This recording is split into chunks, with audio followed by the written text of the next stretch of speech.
From the what? Central Northwest Tucson, duh. It's DK on the Sports Tip with your host, David Kelly. Radio. Just when I thought I was out, they drug me back in. Featuring J.W. Madden. Don't tell me about flip-flops, man. I'm a native.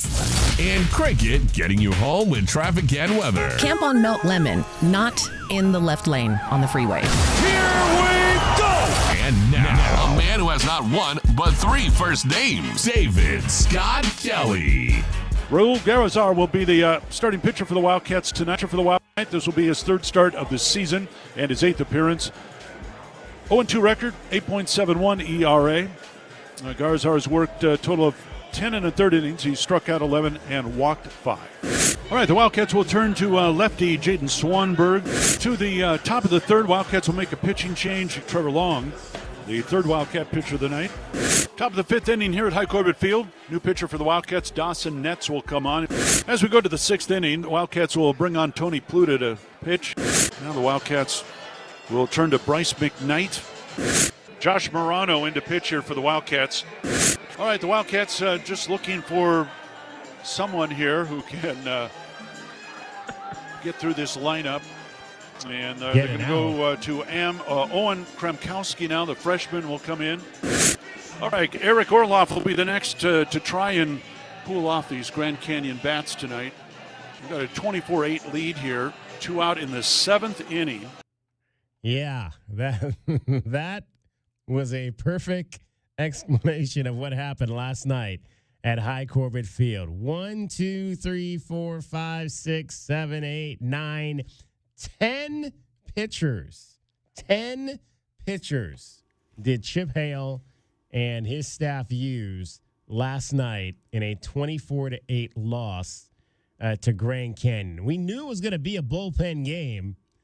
We just didn't know it was going to be that deep a bullpen game. I mean, they pretty much used everybody. They used a lot of freshmen there at the end. We got a chance to go over and chat with Chip Hale today to kind of get his thoughts on, 1, what happened last night, 2, the series this weekend coming up against the Stanford Cardinal.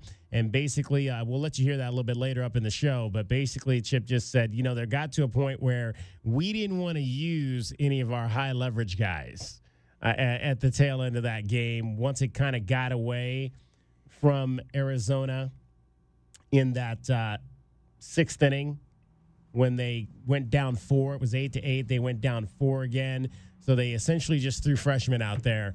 And the final ended up being 24-8, a run rule game in 7 innings last night at High Corbett Field. 520-848-1290. My name is David Kelly. We're talking sports with you today here in Tucson. We'll get much more into that game, although we really don't need to get too far into what happened last night. But again, we'll let you hear Chip Hale, what he had to say about it, and kind of the concept of what they were trying to get done out there against Grand Canyon. The interesting thing is, and we heard from this and talked to Chip Hale about this a week ago, is that you're going to, once you get to like the Pac-12 tournament specifically, you may have to have a game like this where you throw bullpen arms out there. If you have to play 4, 5, 6 games in a 5-day period of something, you're going to have games like this where you throw your bullpen guys out there. And so you need to have a concept of who can get that done for you, whether it's the guys on the front side or the back side. Tony Pluta has been a guy that we've seen in some high leverage situations this year, and he's been relatively successful, but just did not have it last night. And that was kind of when it got away. Tony Pluta came in, allowed 4 runs on 5 hits in 2 1/3 innings. He faced 7 batters and allowed 5 base hits, got 2 outs, gave up 4 runs. So that was a guy that you kind of figure you would hope would kind of calm things down, but it didn't happen. And then you got into Bryce McKnight. Bryce McKnight just he pitched in all 3 of these games against Grand Canyon, and they just had his number in all 3 of those games. That's one of those things where it's a bad matchup, and Grand Canyon, the Antelopes, was not a very good matchup for Bryce McKnight, the young relief pitcher for your Arizona Wildcats. So flush this one, move on to Stanford. Wildcats tied for first place in the Pac-12 conference, and they've got 9 games left to go in conference play to try to wrap up a regular season championship before they get to Scottsdale in late May. The good news off that loss last night for the baseball team was that the ladies played against Grand Canyon, and the ladies got a win. They beat Grand Canyon by a score of 3-2, and Dakota Kennedy had a big night for the Wildcats. Dakota hit a pair of home runs in that game. She went 4 for 4, so it was a nice way for the ladies to end their regular season, and now they'll have about a week off before the Pac-12 softball tournament begins, the second Pac-12 softball tournament. This one will be up at Stanford in Palo Alto. So the ladies will wait. They are off this weekend. There will be games this weekend as the rest of the schedule finalizes the Pac-12 conference. And so we do not know at this point what the seeding is going to be for the ladies for that tournament coming up this weekend, or next weekend, I should say, in Palo Alto. So we will wait to find that out. As of this moment, the ladies are in 5th place in the Pac-12 conference, so they could move up, they could move down as it kind of all fleshes out this weekend. They got a semi-healthy lead on the 6th place Utes. They're 13-11 in conference. Utes 8-13. So 2 fewer losses, 5 more wins. Everybody below them is under 500. Utah, Oregon State, California, Arizona State, the final 4 are all under 500. So it's not likely that the position is going to change for Arizona unless Oregon just goes to Stanford. That's where they'll be this weekend, and absolutely falls apart and loses all 3 games. Gives up 24 runs? Yeah. Then you might see Arizona jump up into that 4 spot behind UCLA, Stanford, and Washington. Washington will go to Utah this weekend, so it's not likely they're going to lose all 3 and drop into that tie either with Arizona, but it wouldn't matter because they knocked off the Wildcats in 2 of 3 earlier in the year, so they've got the tiebreaker there against Arizona if those 2 teams were to end up in a tie. So it's either going to be 5th seed or 4th seed for Arizona at the Pac-12 softball tournament. We shall wait and see what that is. All right, also today, the Suns are currently having a press conference. Owner Matt Ishbia, general manager James Jones. We are monitoring that. It is happening as we speak up in the Valley. We had talked a little bit about that on Monday. It was initially supposed to be James Jones talking to the media on Monday, when locker cleanout day, as we like to say, in professional sports, the exit interviews after a team is eliminated from the postseason. However, it was noted on Monday morning that James Jones would not speak to the media that day. He would, in fact, speak on Wednesday alongside owner Matt Ishbia. So we hope to have some of that for you coming up a little bit later in the show about what the owner of the Suns had to say after his team suffered a 4-game sweep in the first round of the NBA playoffs at the hands of the Minnesota Timberwolves. So Matt Ishbia, again, a flamboyant new young owner in the National Basketball Association, made the decision to go all in on this roster, acquiring both Kevin Durant and then making a trade to get Bradley Beal here in the offseason.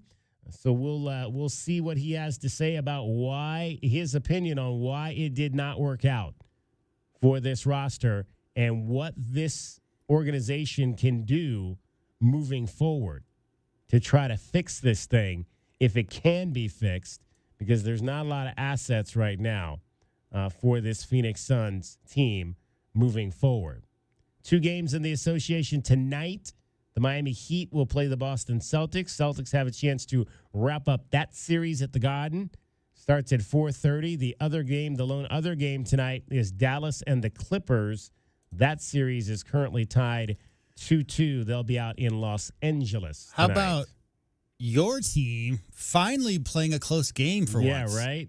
I was sweating I bet. I mean, every game in that series has been a blowout except for last night. That was a great game. Yeah, I was sweating for sure. The Cavs get a 1-point win over the Magic to take a 3-2 lead. They'll head back to Orlando for Game 6.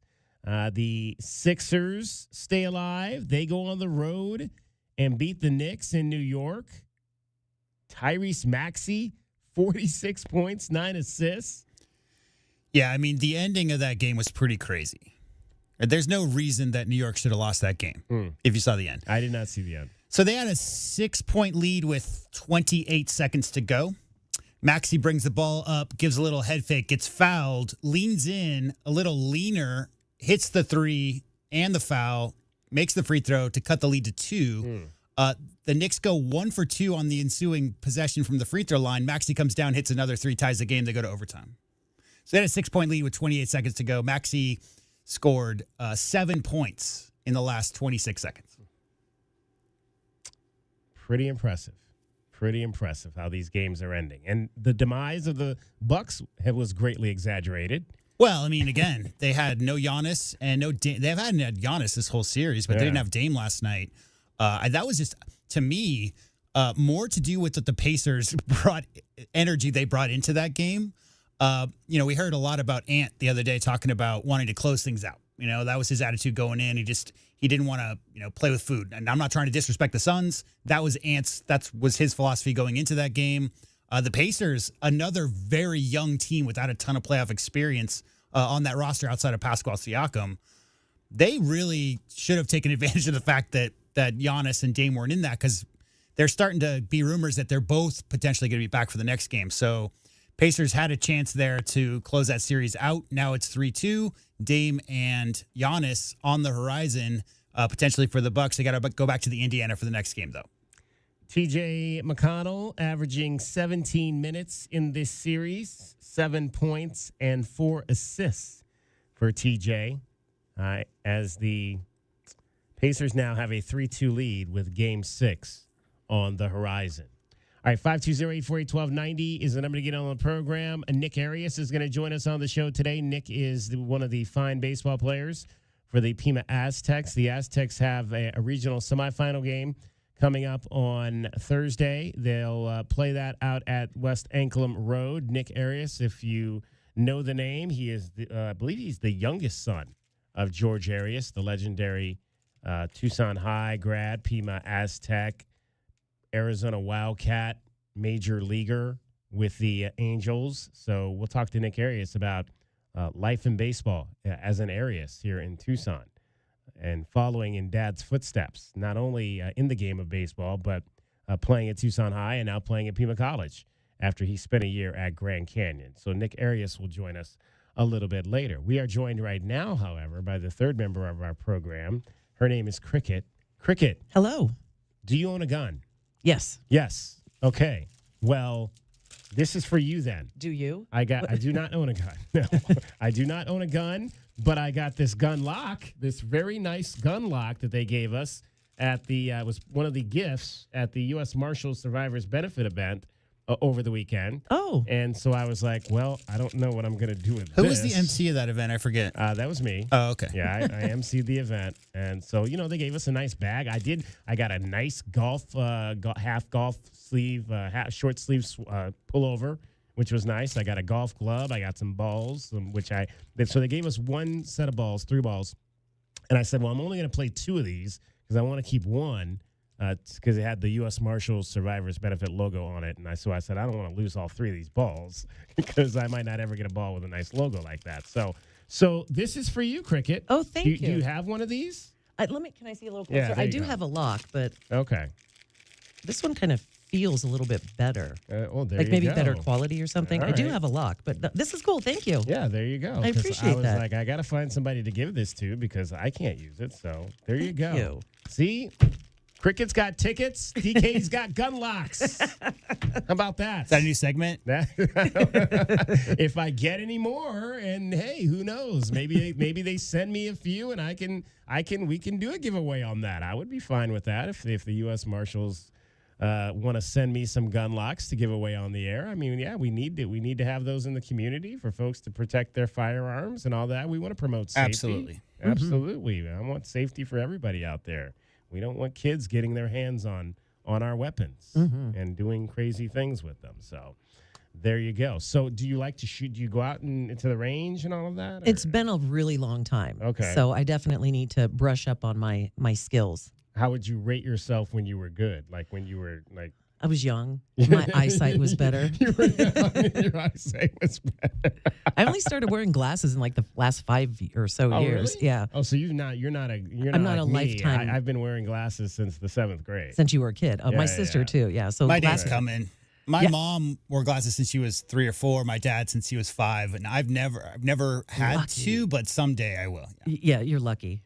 Yeah. There you go. So yeah, just need All to right. brush up on the skills that. All right. So what type of weapon do you possess? My favorite is my Smith & Wesson 22. Oh, you have It's multiple weapons. just a couple. And I have Just an old 38 special that was my grandfather's. I Wow. don't think that is safe to fire. Okay. But we've cleaned it up and I keep it locked under lock and key, but I don't think that's so old.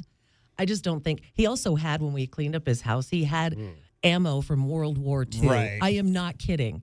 And we didn't know what to do with it. I guess I think my brother took it to the fire department or something, and they, I don't know, dispose of that. I don't know. Right. But that's not safe to fire that ammo or probably that old gun. Right. Yeah.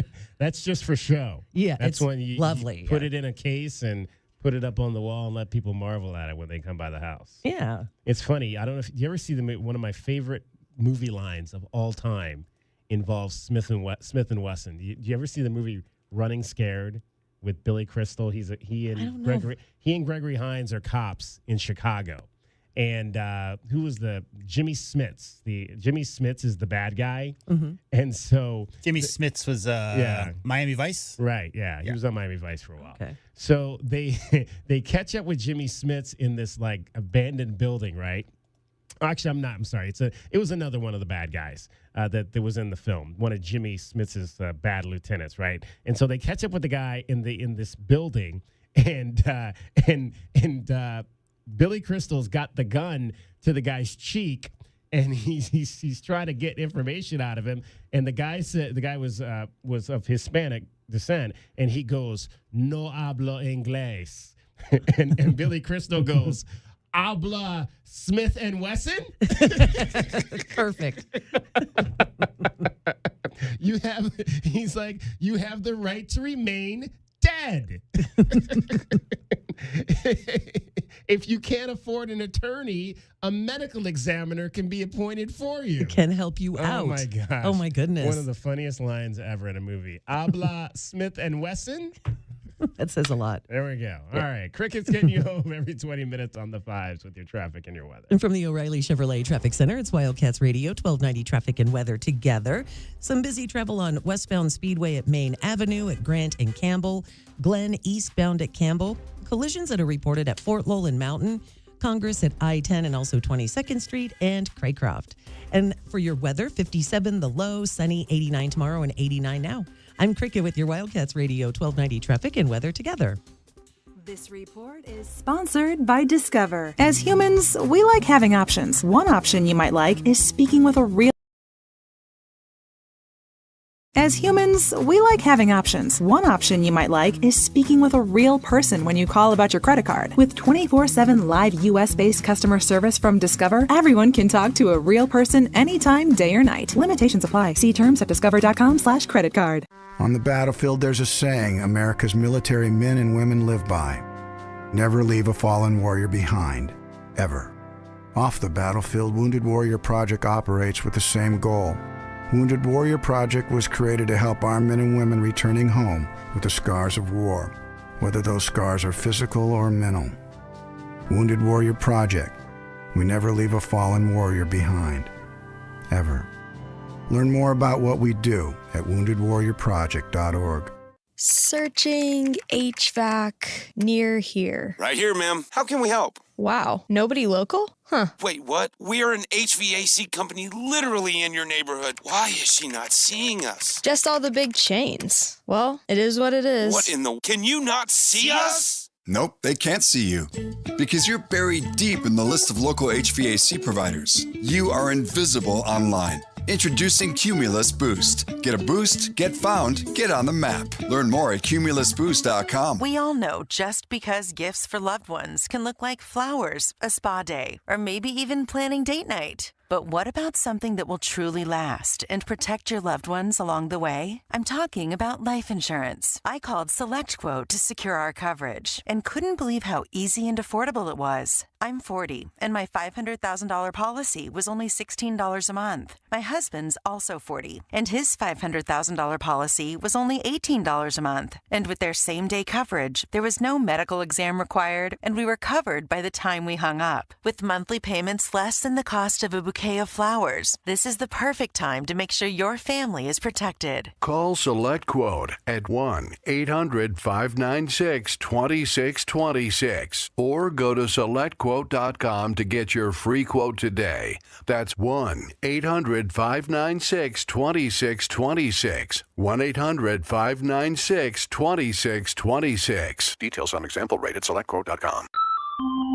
And that's why Alaska vacations are going to be so important. Sorry I'm late. Where have you been? You're going to love this. Speak for yourself. Make it quick. We have to remind people that getting an Alaska vacation right now means cool, comfortable air all summer. Okay, so check this out. Right, because when Alaskan AC Alaskifies, we do more than just tune up your AC. Exactly. So my idea is... we clean, test, tighten, and bring your AC back to the way it was when it was installed. Yeah, here's what I'm thinking. People don't realize most of the repairs we do could have been prevented through our thorough Alaskification. But best part is, Alaska vacations come with a 1-year no breakdown guarantee. But a whole year of knowing your AC is healthy. Okay. And if it's time for a new AC, we built the Grizzly especially for Arizona summers. I'm going to get the technicians ready to Alaskify the city. And I'll make sure the dispatchers are getting our people out fast. But cool idea, Gary. Yeah, Gary. See ya. Schedule at alaskanac.com. You know that Big Bargain detergent jug is 85% water, right? 85% water? I thought I was getting a better deal because it's so big. If you want a better clean, Tide Pods are only 12% water. The rest is pure concentrated cleaning ingredients. Don't pay for water, pay for clean. Save $10 when you spend $30 on Tide and Downy. Water content based on the leading bargain liquid detergent. Must buy at least one participating Tide or Dreft detergent item, plus at least one participating Downy and or Bounce scent booster, liquid fabric softener, or dryer sheets. Prepaid card by mail. Visit pglaundryrebate.com for terms and conditions. Cookie wants to be a professional wrestler. I'm Cookie Serratos and I'm 11 years old. She also wants to win all the medals. That's why Cookie and her family make every day count, squeezing out her best with Go-Go Squeeze. Okay, Cookie, let's break for a Go-Go Squeeze. Go-Go Squeeze Fruit on the Go pouches are a nutritious snack made from 100% fruit with no sugar added. Go, Cookie! Because when you nurture your kids, you squeeze out the best in them. Squeeze out the best with Go-Go Squeeze. Not a low-calorie food. Products range from 11 to 13 grams of sugar and 60 to 70 calories per serving. Cashback is not available on gas in New Jersey and Wisconsin. Hey, good morning. You're heading to the airport, right? Yep, thanks for checking. I like the car. How long have you been a rideshare driver? About 3 years now. I really enjoy it. Isn't it hard to make money these days with the price of gas being so high? Not for me. I use Upside, the free app that gives you cash back for every gallon of gas you buy. Wait a minute. Are you saying you actually get real money back when you get gas with the Upside app? Yep, I get real cash back every time I get gas. Does that actually add up to anything? I'll make around $200 to $300. Wow, that's serious extra cash. I'm downloading the Upside app now. Download the free Upside app now to earn real cash back every time you buy gas. Use promo code SCORE for an extra 25 cents a gallon bonus on your first tank. You can cash out anytime, right to your bank account, PayPal, or a gift card for Amazon and other brands. Just download the free Upside app and use promo code SCORE for a 25 cents a gallon bonus on your first tank. That's code SCORE. I love this part. Put your guns down. You're under arrest. No hablo inglés. Oh. Hablo Smith and Wesson? DK on the Sports Tip on Wildcats Radio 1290. Oh, that is one of my favorite movies of all time. Running Scared with Billy Crystal and the late, great Gregory Hines. Gregory Hines could sing, he could dance, he could act. Just a phenomenal talent. was Gregory Hines. I mean, that's one of those movies that just it's a crime drama, but it's a crime comedy is really what it is, because anything that's got Billy Crystal in it is just going to make you laugh hysterically. It seemed like Billy Crystal and Gene Wilder were kind of going back and forth in that era with a lot of like Stir Crazy, those kind of things. Oh my God, Stir Crazy, just another great movie. Yeah, it's a good era for comedy, action, police dramas. I'm telling you, Gene Wilder and Richard Pryor. Oh yeah, oh my God, those guys together were just unbelievably funny back in the day. 520-848-1290 is the number to get in on the program. You can call us at that number. You can text us at that number. Arizona baseball falls 24-8 was the final score in the ball game last night to Grand Canyon. Just not really what you would want.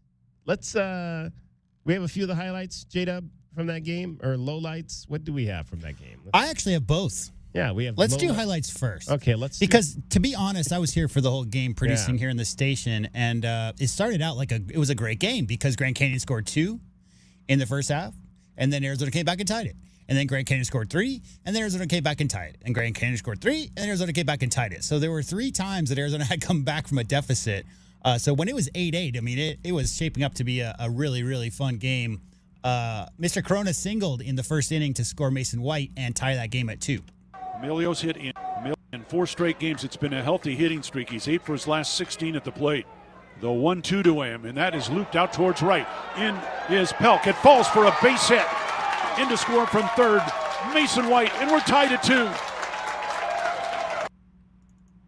So, again, they were down 2-0. Then they were also down 5-5, and then this happened. 5-3 Grand Canyon. Tyne runs on Canyon. Tyne base. Kane hits one in the air to left field.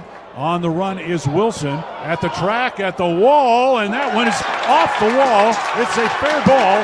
Around third comes Michalakis.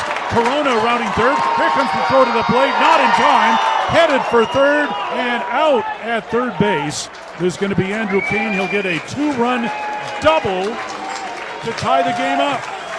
Andrew Kane out of Ironwood Ridge High School. He was one of the players we got a chance to talk with today, and you'll hear that interview coming up on Friday as we will be back out at High Corbett Field for the first of the 3 games with the Stanford Cardinal.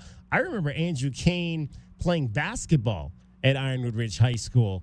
He was a 2-sport athlete. You don't see a lot of those guys much anymore, especially in this era of specialization, but he played basketball. He also played baseball, and initially was supposed to go to Washington State to play baseball, but had a change of heart, decided that where he always had wanted to be was the University of Arizona, and that's where he is now, getting a chance to get in the lineup as a true freshman. So good to see Andrew Kane knocking in some runs there, knocking in Maddox Michalakis. I have to apologize to Maddox because I absolutely butchered his name yesterday. Michalakis. Great name. Michalakis.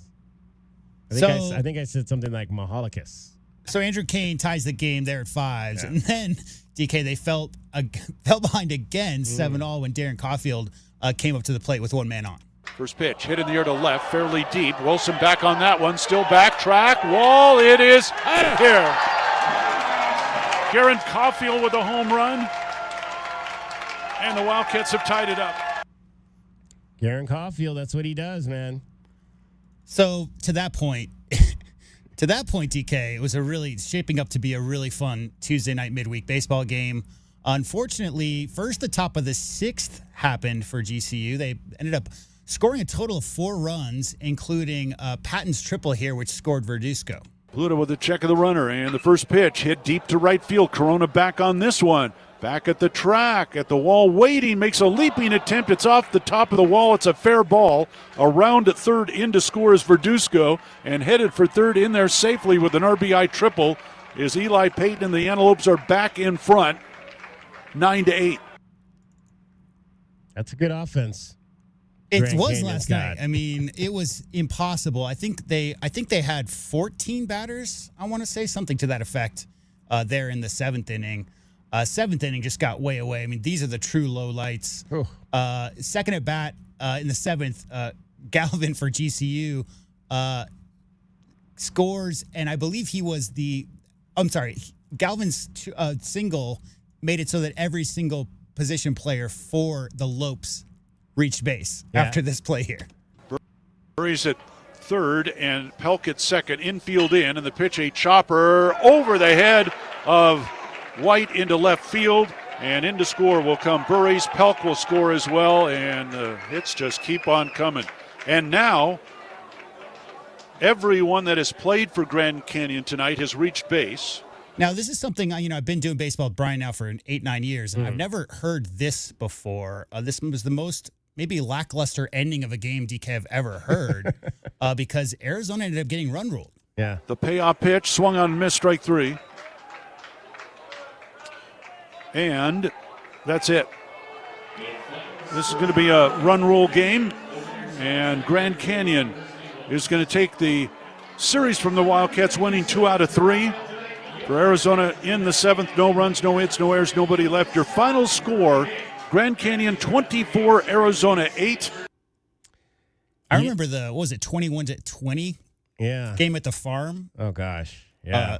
Yeah. Was that last year or year before? That was last year. Yeah. There was an inning in there that felt very similar to that 7th for GCU last night.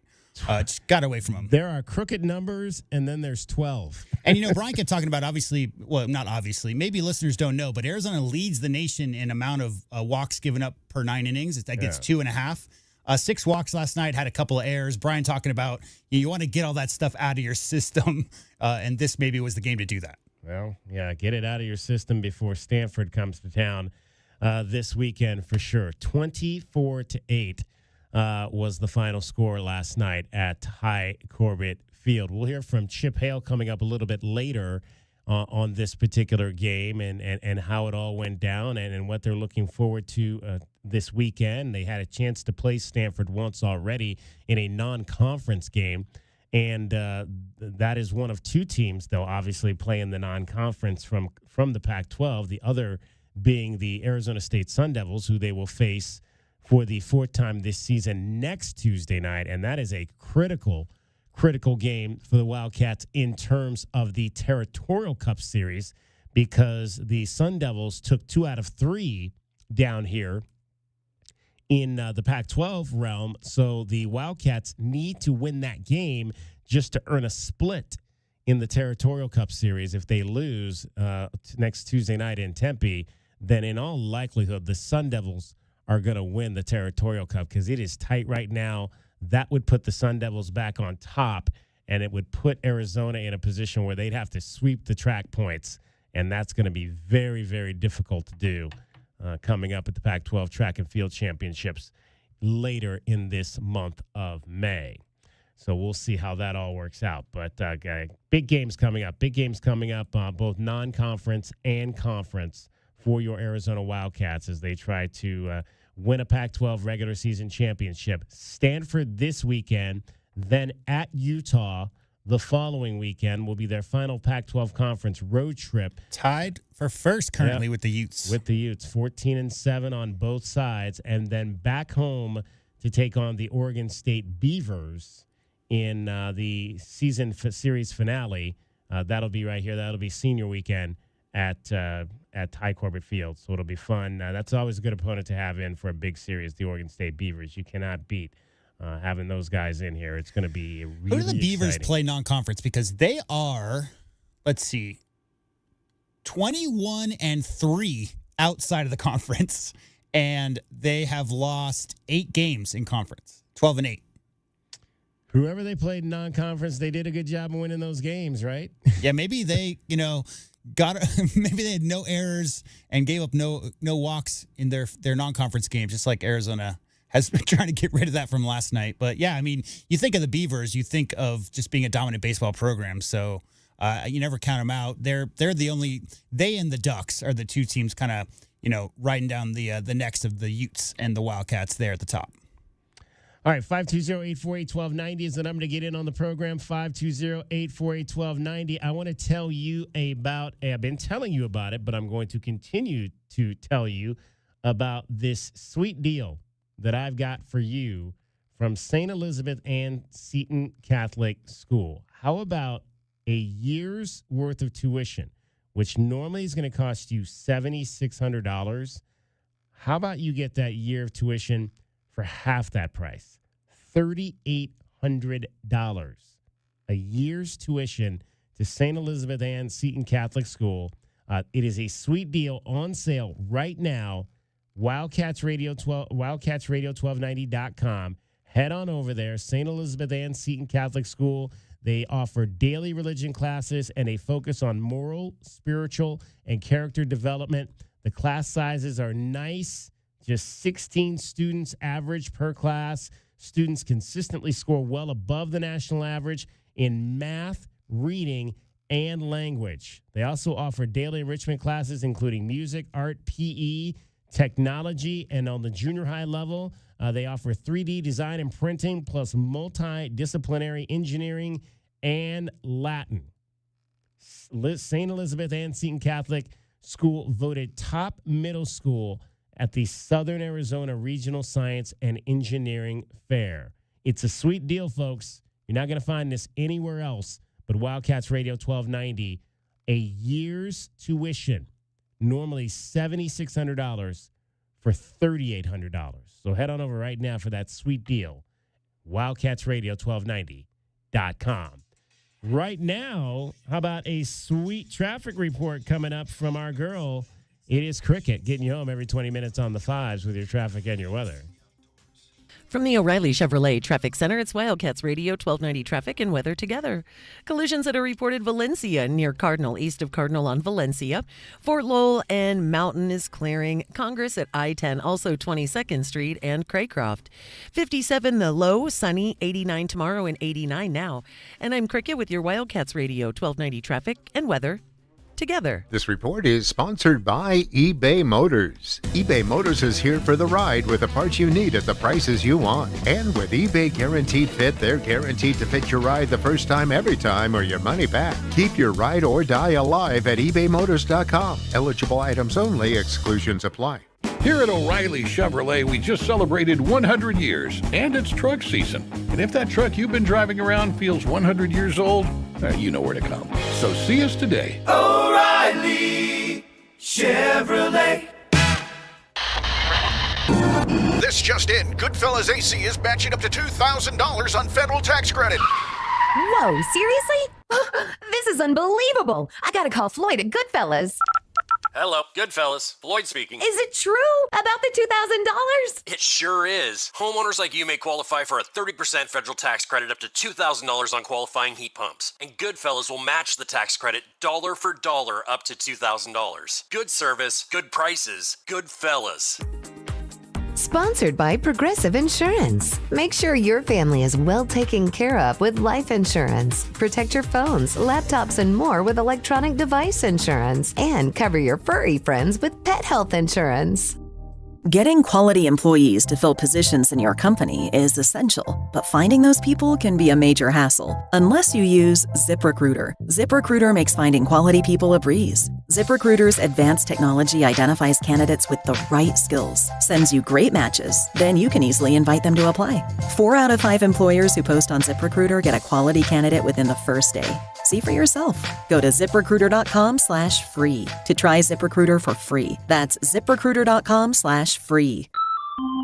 And that's why elastifications are going to be so important. Sorry I'm late. Where have you been? You're going to love this. Speak for yourself. Make it quick. We have to remind people that getting an elastification right now means cool, comfortable air all summer. Okay, so check this out. Right, because when Alaskan AC elastifies, we do more than just tune up your AC. Exactly. So my idea is... we clean, test, tighten, and bring your AC back to the way it was when it was installed. Yeah, here's what I'm thinking. People don't realize most of the repairs we do could have been prevented through our thorough elastification. But best part is, elastifications come with a 1-year no breakdown guarantee. But a whole year of knowing your AC is healthy. Okay. And if it's time for a new AC, we built the Grizzly especially for Arizona summers. I'm going to get the technicians ready to elastify the city. But... and I'll make sure the dispatchers are getting our people out fast. But... cool idea, Gary. Yeah, Gary. See ya.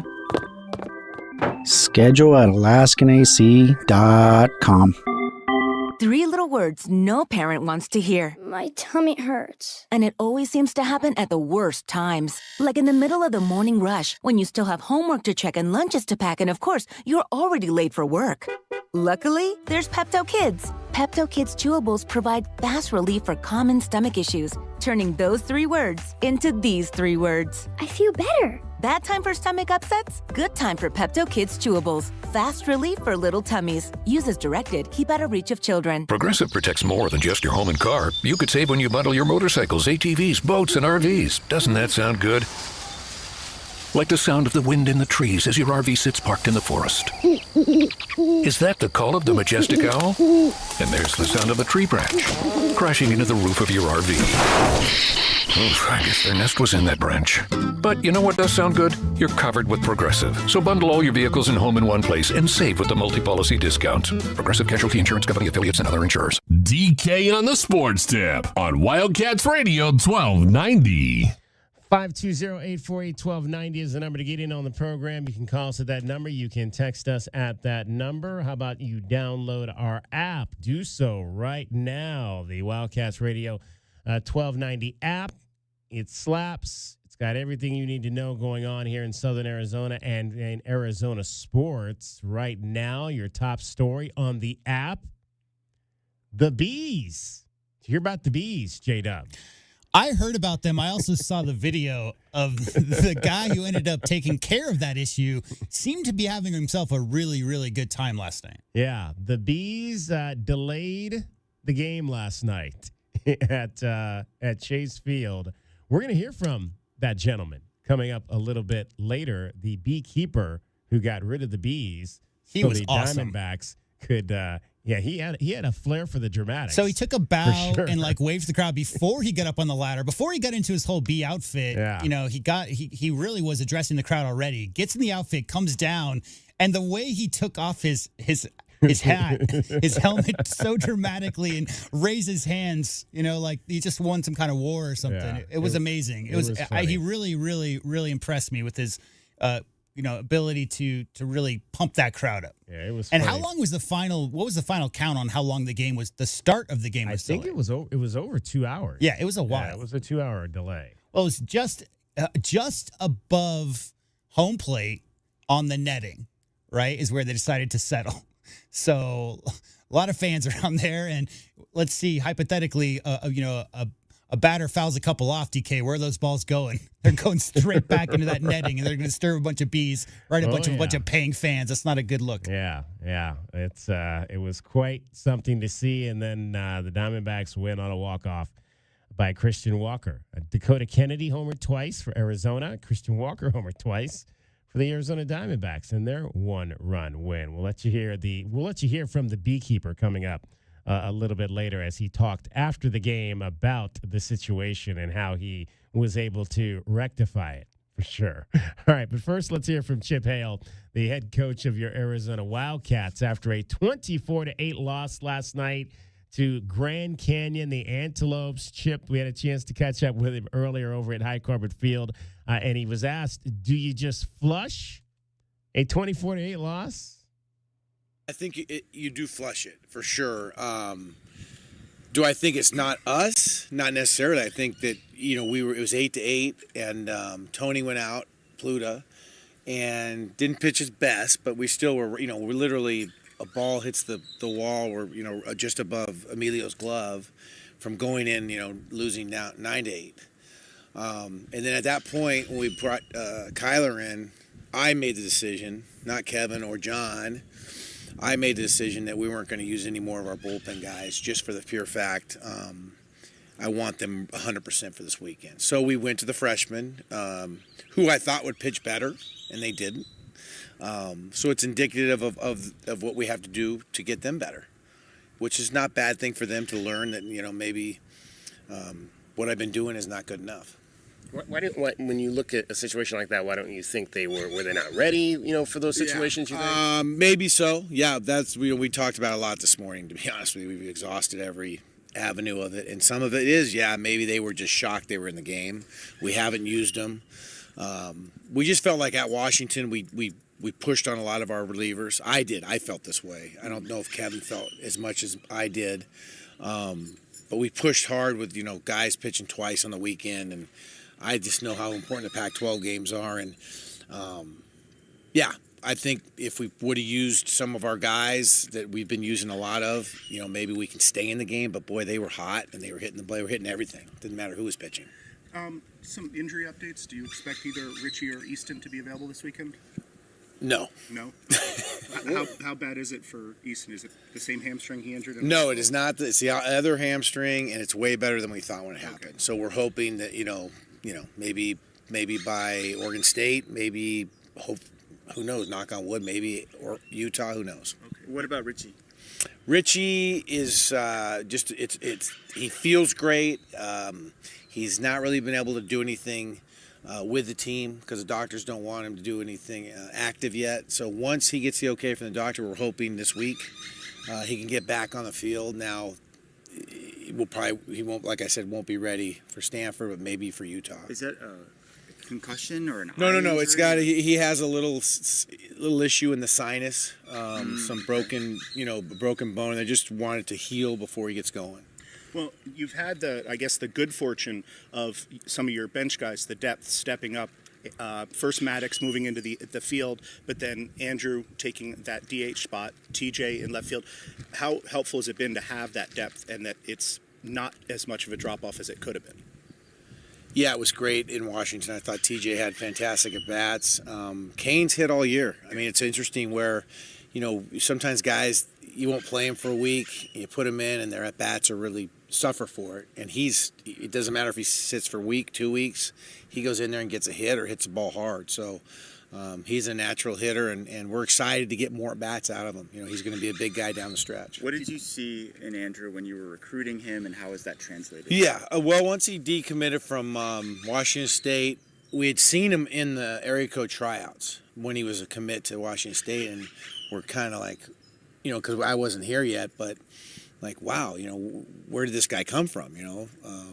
Ironwood Ridge, no one had really heard of him in our group. So I was kind of bummed out, like, man, we missed out on a good Tucson kid. And then when he decommitted, we were excited to get a chance to talk to him. And first of all, has such a quality family, quality kid, hard worker, good student, all those things that you look for in a college student athlete. So it's been great. I mean, he's learning how to play first base. It's been a little rough on him. He was a third baseman, shortstop in high school. So we're hoping, in the future, he's our guy, whether it's first base, third base, or, somewhere in that lineup. Can you get a really good assessment of weekend Stanford, playing him in the one game that you did up there, or is it mostly you're looking at the tape of the conference games? Yeah, no doubt. It really wasn't a good look. They were struggling at the time. They had no pitching left. Their first two pitchers are really good. Matt Scott might be the first pitcher taken when his draft year comes up. So it's going to be exciting to see him in this ballpark against Jackson Kent. Lim has been really good for him, left-hander, and, left-handers have been tough on us. So it's going to be a completely different team. They're swinging the bats much better.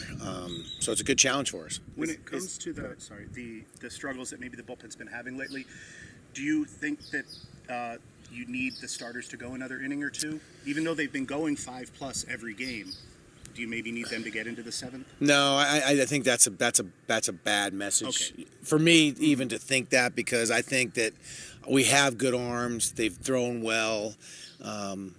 As we get to the spring, we get hotter. The field gets harder. Wherever we're playing, runs are going to be given up. We just got to live with that. No one's going to throw shutouts and no hitters at High Corbett Field. It's tough. It's really tough. So we just have to live with some runs here and there, and we have to score more. But we're very happy with the length our starter. If we can get 5 or 6 out of them every outing, we'll be in good shape. Is Andrew kind of forcing his way into the lineup? Yeah, he has. He definitely has. Whether it's DH or first base, we have to make that assessment every day. Tommy's been almost like a stopper on defense, right? With his defense at first base, and Blake McDonald has swung the bat so well that he's kind of pushing. So we got some guys pushing, and I have to kind of manage it and push the right buttons against the right pitchers. I've heard you say that you like guys who play multiple sports right. in high school. Yes. Andrew Kane was a really good basketball player. But when you do that, maybe you miss out on some opportunities, right, to expose yourself or go to camps or whatnot. Yeah. Where do you stand on that that topic, and also with him specifically? No, I'm fully for players playing multiple sports. Some better athletes. It helps their feet. It helps a lot of things. Does it maybe hurt them in the rankings and all those if you don't go to enough tournaments? He did play on a lot of good teams, a lot of good travel teams, so he didn't miss out. Basketball is probably the sport because it's in the winter when things aren't really going on. It's the football guys that usually miss out on a lot of that stuff. But I'm definitely a multi-sport guy. For him, I think it helped him a ton. First of all, basketball is a tough sport. I mean, you're out there and you're shooting, and it's. I think that's why he's so mentally tough. How did the recruitment of Xavier go? Was there a thought like, oh, this guy's going to Stanford? Was he open to other options? Yeah, we saw him at the area code games our first year. We were over there, and he was a gamer. He played the game the right way. Obviously, he's got the bloodlines. And it was pretty well known that he wasn't not going to go play for his dad. I mean, it just was something that they didn't. I don't think on either side they wanted that. He kind of wanted to, I wanted to give him his dad's number here, and he didn't want to have it. So there was obviously he wants to forge his own way.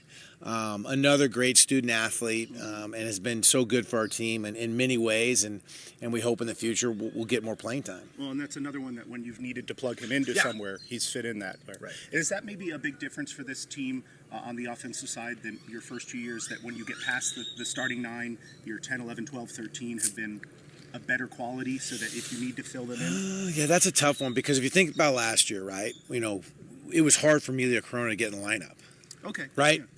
Yeah. So, we had Summerhill sitting on the bench and Emilio with Casagrande starting. So I think at certain positions it's always going to be different. But I think Maddox getting the opportunity to play some third has been super good for him. Speaking of Summerhill, are you concerned at all? Is he pressing?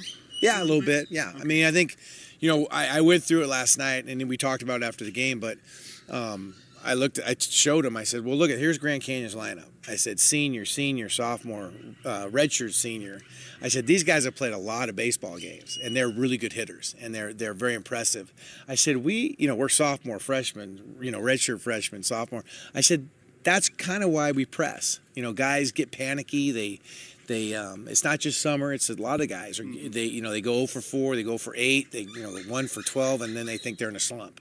They don't realize Shohei Ohtani just did that last week.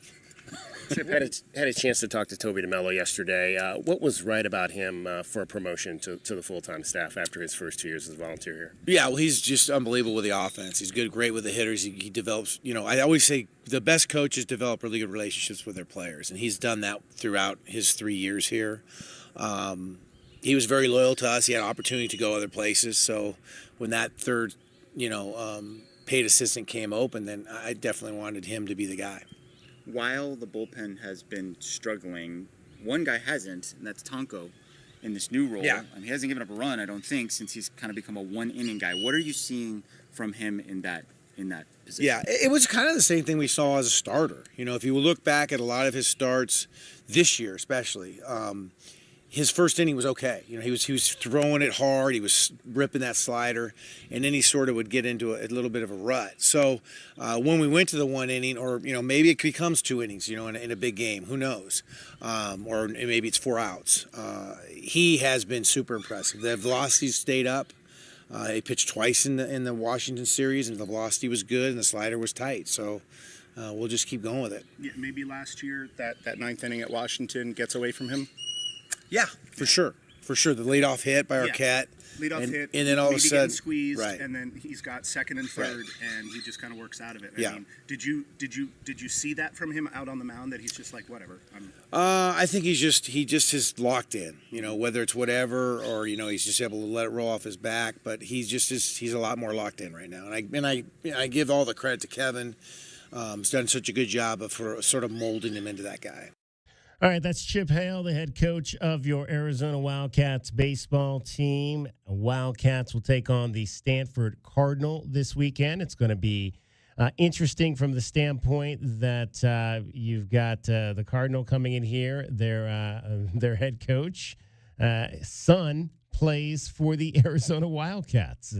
How about that? We'll get into that a little bit later in the show as well. The dynamic of father versus son going to be on the field this weekend here in Tucson. Also, we'll get into some news on the football front from yesterday as Takario Davis made the decision to jump out of the transfer portal and remain an Arizona Wildcat. Give you some thoughts on that as well. It is DK on the Sports Tip. My name is David Kelly. We got JW Madden here. Also coming up, Nick Arias from Pima Baseball will join us from the Tucson Arias baseball family. We'll get Nick's thoughts on being a part of all that and being a part of a Pima Aztecs team that is going to try to win back-to-back Division II or Region 1 championships in baseball. Won it last year. We'll try to win it again this year. DK on the Sports Tip. I'm David Kelly. You're listening to Wildcats Radio 1290. From the O'Reilly Chevrolet Traffic Center, it's Wildcats Radio 1290 traffic and weather together. With collisions that are reported at Swan and Broadway Boulevard in Swan just reported, and then crashes that are clearing at Fort Lowell and Mountain Avenue, the 22nd Street and Craycroft. 57 the low, sunny, 89 tomorrow, and 90 now. I'm Cricket with your Wildcats Radio 1290 traffic and weather together. This report is sponsored by Discover. As humans, we like having options. One option you might like is speaking with a real person when you call about your credit card. With 24/7 live U.S.-based customer service from Discover, everyone can talk to a real person anytime, day or night. Limitations apply. See terms at discover.com/creditcard. Free! Who doesn't love free? With MyLowe's Rewards, you get the member-only treatment that's actually worth it. Enjoy free member gifts you'll love. And once you reach Silver Key status, you can get free standard shipping. Because Lowe's knows nothing feels better than free. Learn more about our new loyalty program at lowes.com/MyLowe's Rewards today. Program subject to terms and conditions. See lowes.com/terms for details. Member gifts may be subject to additional terms and restrictions. See lowes.com/shipping terms for details. Subject to change. The wait is almost over. Get ready for the 2024 NFL season as the full schedule is announced. Every rivalry, every rematch, every rookie debut, every game revealed. The 2024 NFL schedule release, presented by Verizon, coming in May. Live on NFL Network, ESPN2, and streaming on NFL Plus. Terms and conditions apply to NFL Plus. Visit NFL.com/schedule release to learn more. You know it. Your neighbors know it. And let's face it, the mailman knows it too. Your yard just isn't what it used to be. But thankfully, Dorado Rock Materials can get you, well, your yard anyway, back to what it once was. And even better. Dorado Rock Materials has just what your yard needs, from decorative rock to boulders and everything in between, brought right to you. And if you need help spreading it, we can help with that too. Dorado Rock Materials. The right service, the right product, the right price. And that's why elastifications are going to be so important. Sorry I'm late. Where have you been? You're going to love this. Speak for yourself. Make it quick. We have to remind people that getting an elastification right now means cool, comfortable air all summer. Okay, so check this out. Right, because when Alaskan AC elastifies, we do more than just tune up your AC. Exactly. So my idea is... we clean, test, tighten, and bring your AC back to the way it was when it was installed. Yeah, here's what I'm thinking. People don't realize most of the repairs we do could have been prevented through our thorough elastification. But best part is, elastifications come with a 1-year no breakdown guarantee. But a whole year of knowing your AC is healthy. Okay. And if it's time for a new AC, we built the Grizzly especially for Arizona summers. I'm going to get the technicians ready to elastify the city. But... and I'll make sure the dispatchers are getting our people out fast. But... cool idea, Gary. Yeah, Gary. See ya. Schedule at alaskanac.com. The Dell Technologies semi-annual sale is on, with limited quantity deals on top tech. Save on select PCs powered by the latest 12th gen Intel Core processors like thin and light XPS 13 laptops, Inspiron laptops, and 2-in-1s. Plus, get savings on select accessories, free shipping, and monthly payment options with Dell Preferred Account. Save today by calling 877-ASK-DELL. That's 877-ASK-DELL.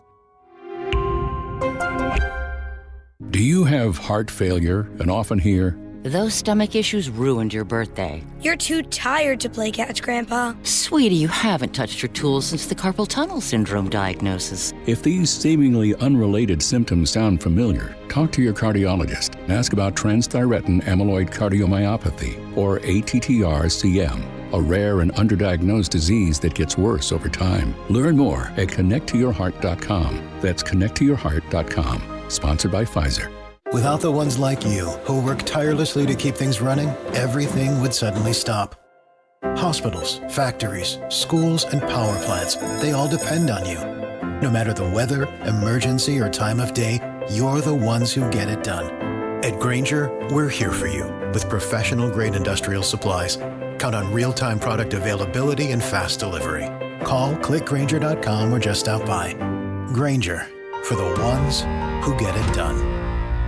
KCUB Tucson, a Cumulus media station. We are the sports station that Tucson turns to for all the latest news when it comes to Arizona men's basketball, along with all the play-by-play action. We are Wildcats Radio 1290 and WT. From the what? Central Northwest Tucson. Duh. It's DK on the Sports Tip with your host, David Kelly. Radio. Just when I thought I was out, they drug me back in. Featuring J.W. Madden. Don't tell me about flip-flops, man. I'm a native. And Cricket, getting you home with traffic and weather. Camp on Melt Lemon, not in the left lane on the freeway. Here we go! And now, a man who has not one, but 3 first names, David Scott Kelly. Second hour of the program on this Wednesday, Hump Day. Glad to have you with us. We want to talk to you. 520-848-1290 is the number to get in on the program. We've been talking a lot of baseball in this first hour. Talking Arizona Wildcats baseball. Talking Diamondbacks baseball. The B game. It was the A game at the end with Christian Walker hitting a walk-off home run, but the Bees were in control at the beginning of that one last night at Chase Field. And now we're going to talk some Pima Aztecs baseball. The Aztecs are the number 2 seed in the Region 1 semifinals. They will host a best-of-3 coming up this weekend against Arizona Western. Hopefully they'll need just 2 games to get that taken care of. Game 1 will be on Thursday, tomorrow at 2 p.m. Game 2 scheduled for Friday at 2 p.m. And we are pleased to be joined by Pima Aztecs sophomore infielder Nick Arias. If the name sounds familiar, he is from the Tucson Arias baseball family that has produced the likes of his dad, George, who played at Pima and then U of A and then in the big leagues, and his brother, George Jr., who played at the U of A. No pressure, right, Nick? Yeah, thank you. Yeah, I mean, it's kind of living up to the name, but just going out there, making sure I'm having fun every day. Now, you went to Tucson High. Obviously, your whole entire family, I think, for the most part, played at Tucson High School. What was that experience for you like, being a Badger and being in that program? It was great. Kind of carrying the torch from my brother. He went there, and one of our coaches, Oscar Romero, had just left. So coming into a new program with Mark Morris, it was a little bit weird. And then going into sophomore year, we had COVID, everything shut down. So just knowing that, I really only have these 2 years to kind of get it going, but it was great. It was unforgettable moments for sure. And then, if I'm not mistaken, you had to get Tommy John surgery as well during high school, correct? So that limited one season for you. Yeah, I actually had Tommy John my junior year of high school. Wow. So what was that like to have to, when you found out? I mean, I'm sure you'd heard about this surgery and everything, because obviously we know you right now as a hitter, but you pitched also in high school. What went through your mind when you heard that you had to have Tommy John surgery? It's definitely shocking at first, but kind of trusting the process. I knew I was going to come back a little bit better, with more grit. Missing that year, it sucked. I felt left out, but I knew that the next year I got to come back strong. How do you feel like, obviously, between junior and senior year, that's such an important time on the recruiting landscape. How do you feel like, did that hurt you at all? I think it definitely hurts a little bit, especially that junior year. That's where you get to go to a lot of the big showcases like Area Code and your perfect game stuff. But I felt like I could just trust myself, and it's not in my hands. So, I just worked as hard as I could to get where I was. We're joined by Nick Arias, sophomore infielder for the Pima College Aztecs. Aztecs will be playing in the Region 1 semifinals starting on Thursday up on West Anklam Road. So, Nick, a pretty solid hitter. Obviously, in high school, I believe you pretty much hit 400 in every season but your freshman year. What allowed you to be so advanced as a hitter at that age? I definitely have to give props to my dad. I've always loved hitting, but, I was just going every day to go hit, love hitting. You can't be a great hitter without putting the time in. And that's just in general for baseball. You got to want to put the work in. But, just hearing that feedback and that experience that he had was definitely, it was really great for me at a young age to kind of soak that in. And then you get the opportunity to go play at Grand Canyon. We were talking a lot about Grand Canyon baseball today just because they put a whooping on U of A last night down here in Tucson. What was that experience like for you up at GCU last year? It was great. It's a newer program on the rise, and they're definitely doing great things there with Coach Wallace. It was an awesome experience to be up there. It's not too far from home, but it's definitely different, and I was excited for them how it was last year. I'm excited that they're doing great this year. What went into your decision then to leave that program, leave Division I, and take a step back down to junior college? I think for me it was just the reps. JUCO, it's a lot different than a D1. You definitely play a lot more games in the fall, and all these double headers, you get so much more time to work on your crafts and skills, and it's more of an everyday grind, whereas, the D1 level, there's a lot of limitations and rules now that you can only go a certain amount of hours, but in JUCO, you wake up and it's a grind every day. That's interesting, and I don't think a lot of people really maybe realize that junior college baseball does not have the same rules into the amount of hours that you can be out there. So you can pretty much, be out there as much as you want. No, yeah, for sure. I remember last year we could only be out there for a certain amount, but here it's like we can show up early, we can hit early if we want, we can stay after, we can lift, and it's great. Who are some of the, obviously, you're playing for Ken Hockamy, the now new athletics director at Pima College. Obviously, Keith Francis is also there on that staff. Who particularly, though, do you work with on the hitting side, on that coaching staff there? We have Coach Stitt here. He's great. A lot of these coaches have a lot of experience, so it's kind of like they all can just give you a little this and that, and you kind of get to see the different perspectives, which is really nice. And it's all great stuff. Do you guys realize how lucky you are? You got, like you just mentioned, Coach Stitt. You got Coach Stitt's a legend. Jerry Stitt, yep. Legend. You got Jason Hockamy, who pitched in the big leagues over there. You got Keith Francis, who's won a bunch of state titles on the high school level. That's a pretty good coaching staff over there that you guys are learning from at Pima College. No, yeah, for sure. Definitely cannot take it for granted. We're talking with Nick Arias. He is the infielder. When you're playing mostly second base or shortstop this year? It's kind of bouncing back and forth. We have a lot of infielders. Just trying to get whatever's working out for the team, just get that win. What's your favorite position? To be honest, probably third base. Third base, okay. Yep. Third base. Just name second team All ACC, second team All Region as well for Nick Arias.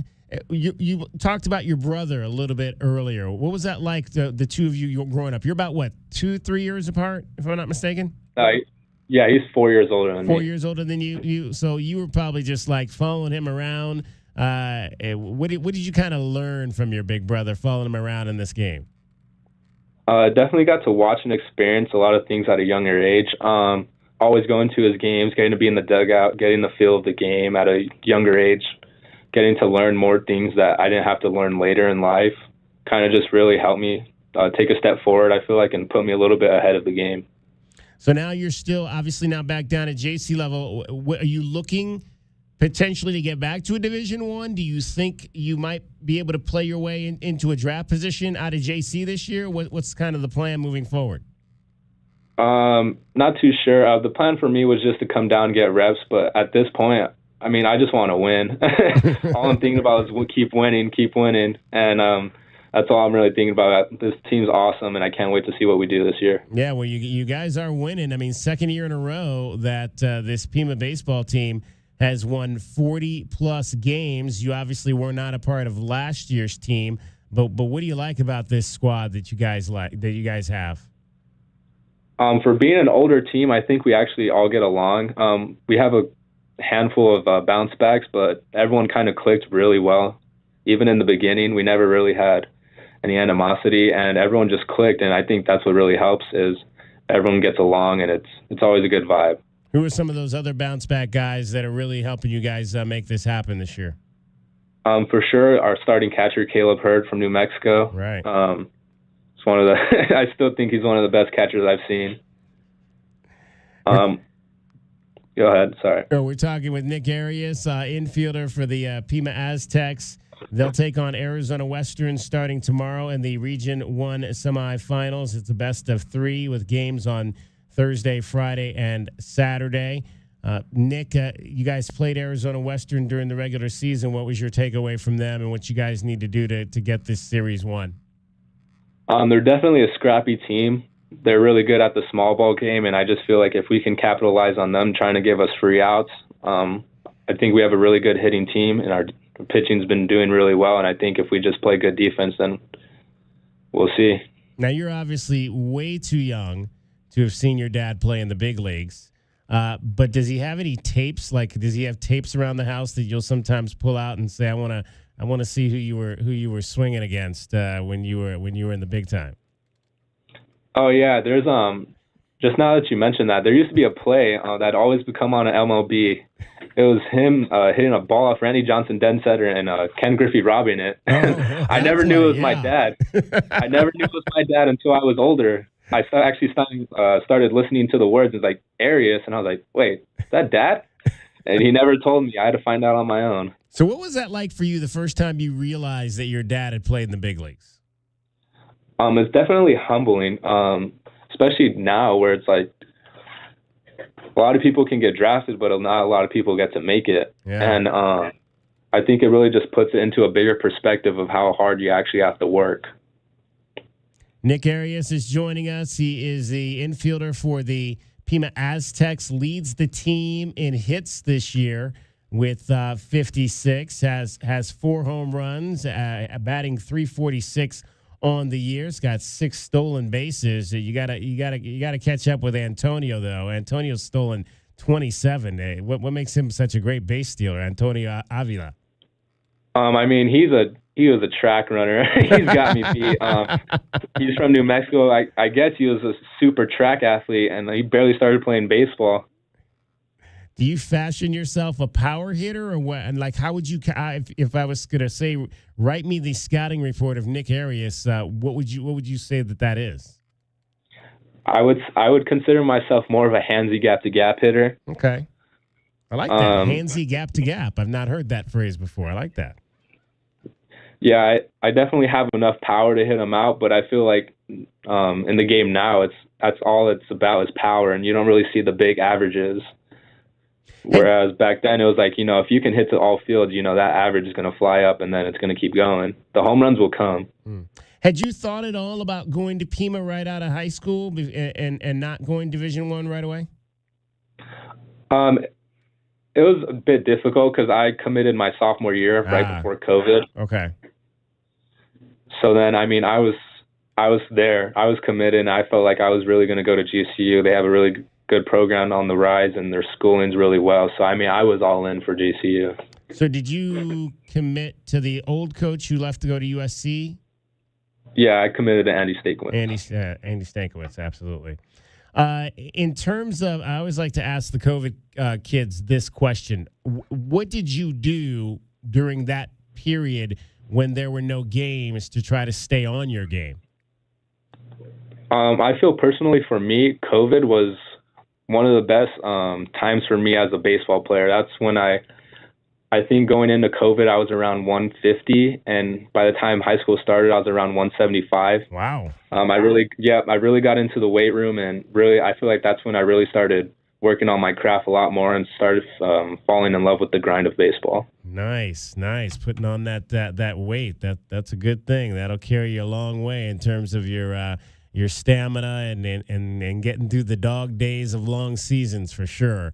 And Nick, we absolutely wish you the best of luck this week as you guys take on Arizona Western and trying to win back-to-back region titles and get back into that national tournament this year for Pima. Thank you. I appreciate it. Thank you. Appreciate you having me. Nick Arias, sophomore infielder for the Pima Aztecs, son of George Arias, the longtime Tucson great, Pima College, University of Arizona, and played in the major leagues. Good to have a chance to talk right there to Nick. 520-848-1290 is the number to get in on the program. If you got some thoughts on Pima College baseball, they look to try to win a second straight region championship. Cricket right now getting you home every 20 minutes on the fives with your traffic and your weather. From the O'Reilly Chevrolet Traffic Center, it's Wildcats Radio 1290 traffic and weather together. With collisions that are reported Ina at I-10, reported near the westbound I-10 frontage road in Ina. Nogales Highway, south of Valencia. Southbound slowing on Nogales Highway approaching Los Reales. Wilmot, south of Stella. Also crash at Broadway and Swan. And clearing stages at Fort Lowell and Mountain and Fort Lowell. And for your weather overnight tonight, clear, 57 the low, sunny, 89 tomorrow, and 90 now.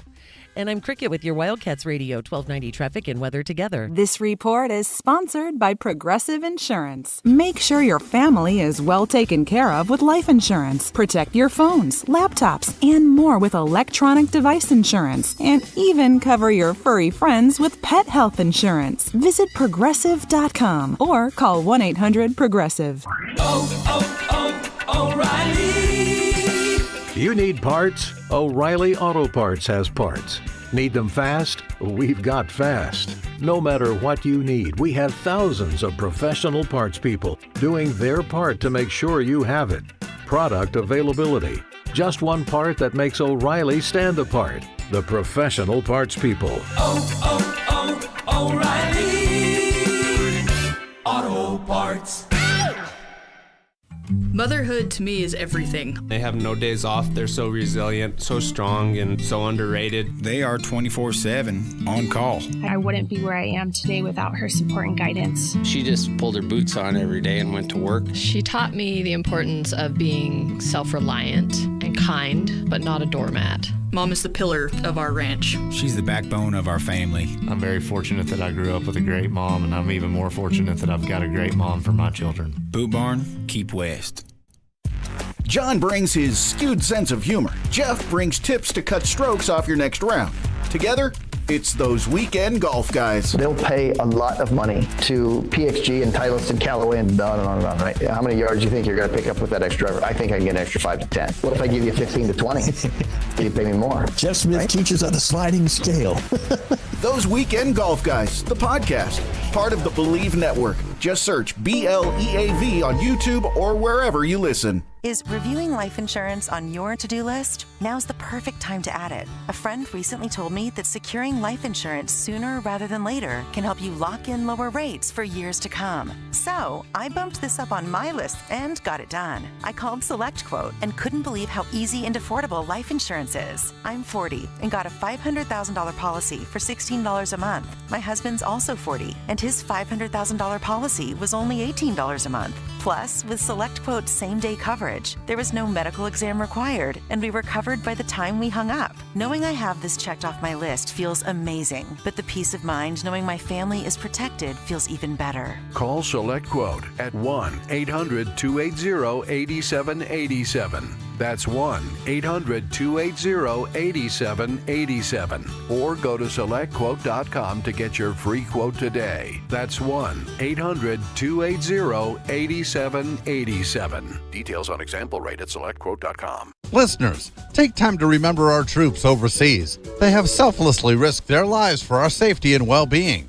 And if hiring, consider hiring a veteran. This message paid for by R&R Restoration LLC of Tucson. They're specializing in classic car restoration. Let over 35 years of experience go to work for you. Call R&R Restoration LLC today at 520-777-6903 or visit oldguysrestoration.com. That's R&R Restoration, people who care. Attorney Joe Cordell. Business owners and professionals face special challenges in divorce court. In addition to everything else going on, they have to contend with allegations that they are earning more than they are, coupled with claims on their business or practice itself. Clients with assets depend on their divorce lawyer's skills in these matters, and that's why it's so important to hire someone that has those skills. Schedule an appointment with one of Cordell & Cordell's Tucson area attorneys. Joseph Cordell, licensed in Missouri and Illinois only. CordellCordell.com. Progressive protects more than just your home and car. You could save when you bundle your motorcycles, ATVs, boats, and RVs. Doesn't that sound good? Like the sound of the wind in the trees as your RV sits parked in the forest. Is that the call of the majestic owl? And there's the sound of a tree branch crashing into the roof of your RV. Oof, I guess their nest was in that branch. But you know what does sound good? You're covered with Progressive. So bundle all your vehicles and home in one place and save with the multi-policy discount. Progressive Casualty Insurance Company, affiliates, and other insurers. DK on the Sports Tip on Wildcats Radio 1290. 520-848-1290 is the number to get in on the program. 520-848-1290. You can call us at that number. You can text us at that number. Talking Arizona Wildcats baseball today. Were you at the game last night?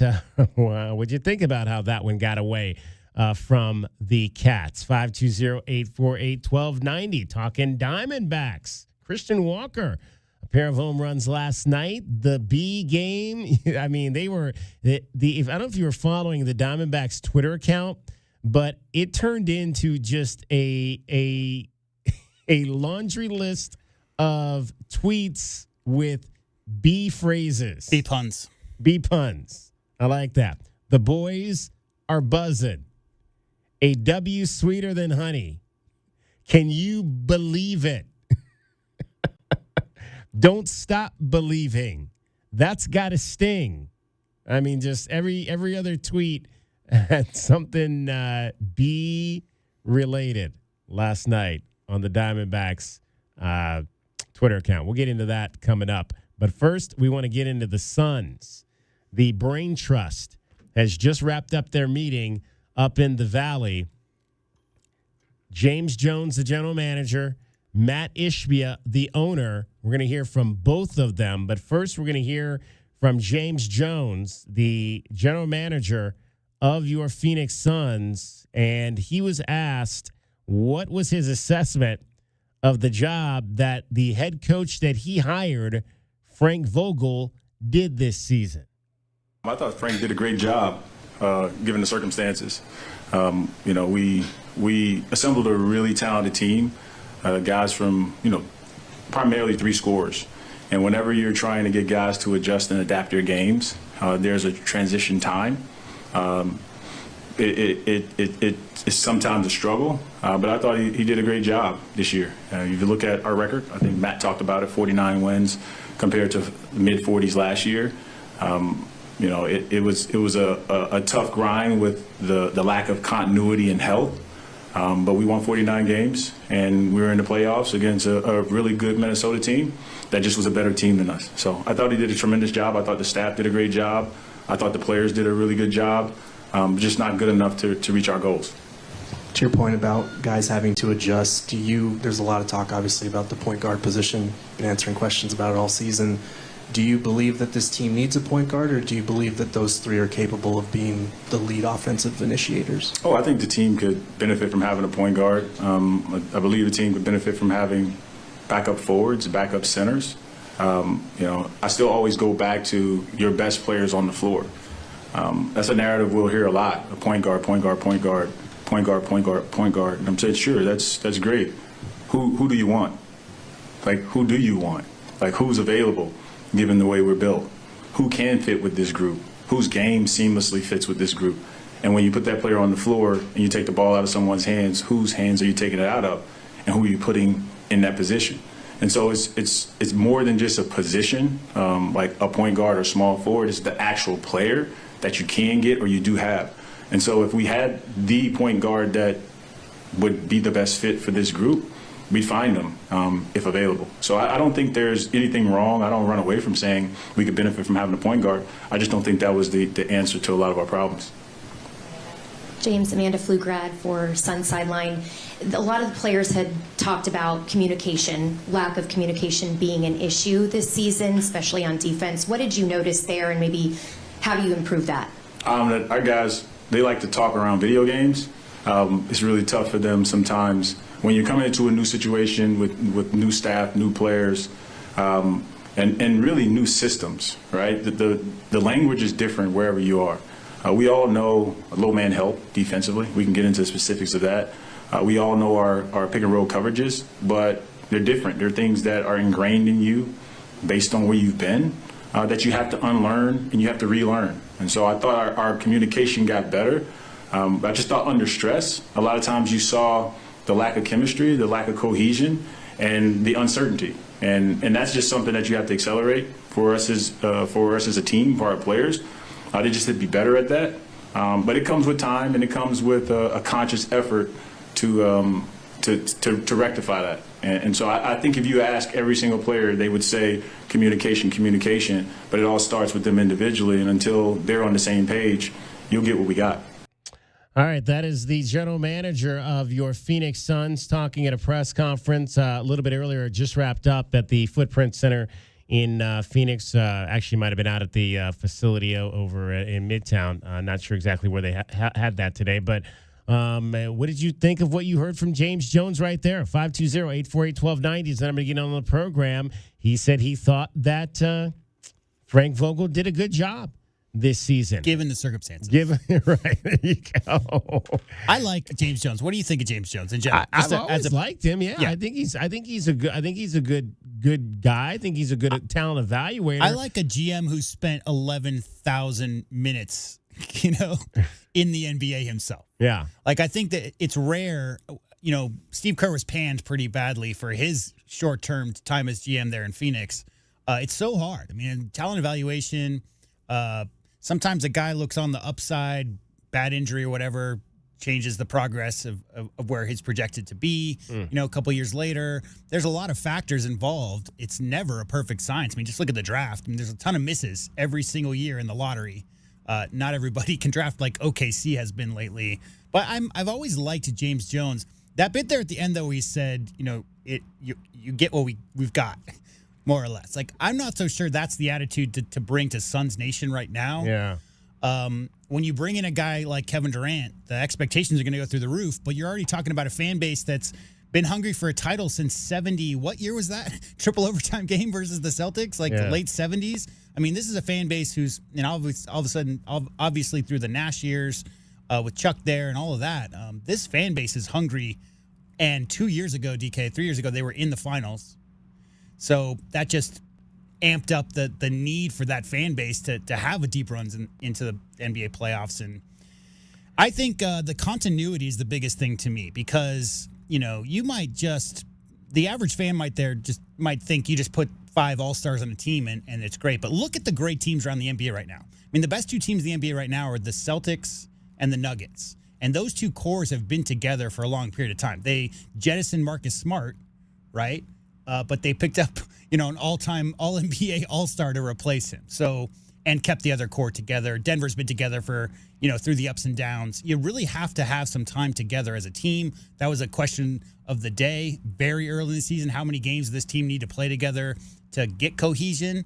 Well, not enough, DK. 1 year obviously wasn't enough because they just were overmatched versus the continuity of that Nuggets team. And as much as I like James Jones, the one thing I will say is I don't understand how he thought he could do this without a point guard. I mean, I think to me it's like saying you're going to go out there and try to play a football game without a quarterback. Right. I mean, it's the most important position on your team. You've got to have somebody that can run it. And I just don't know where the mindset of that.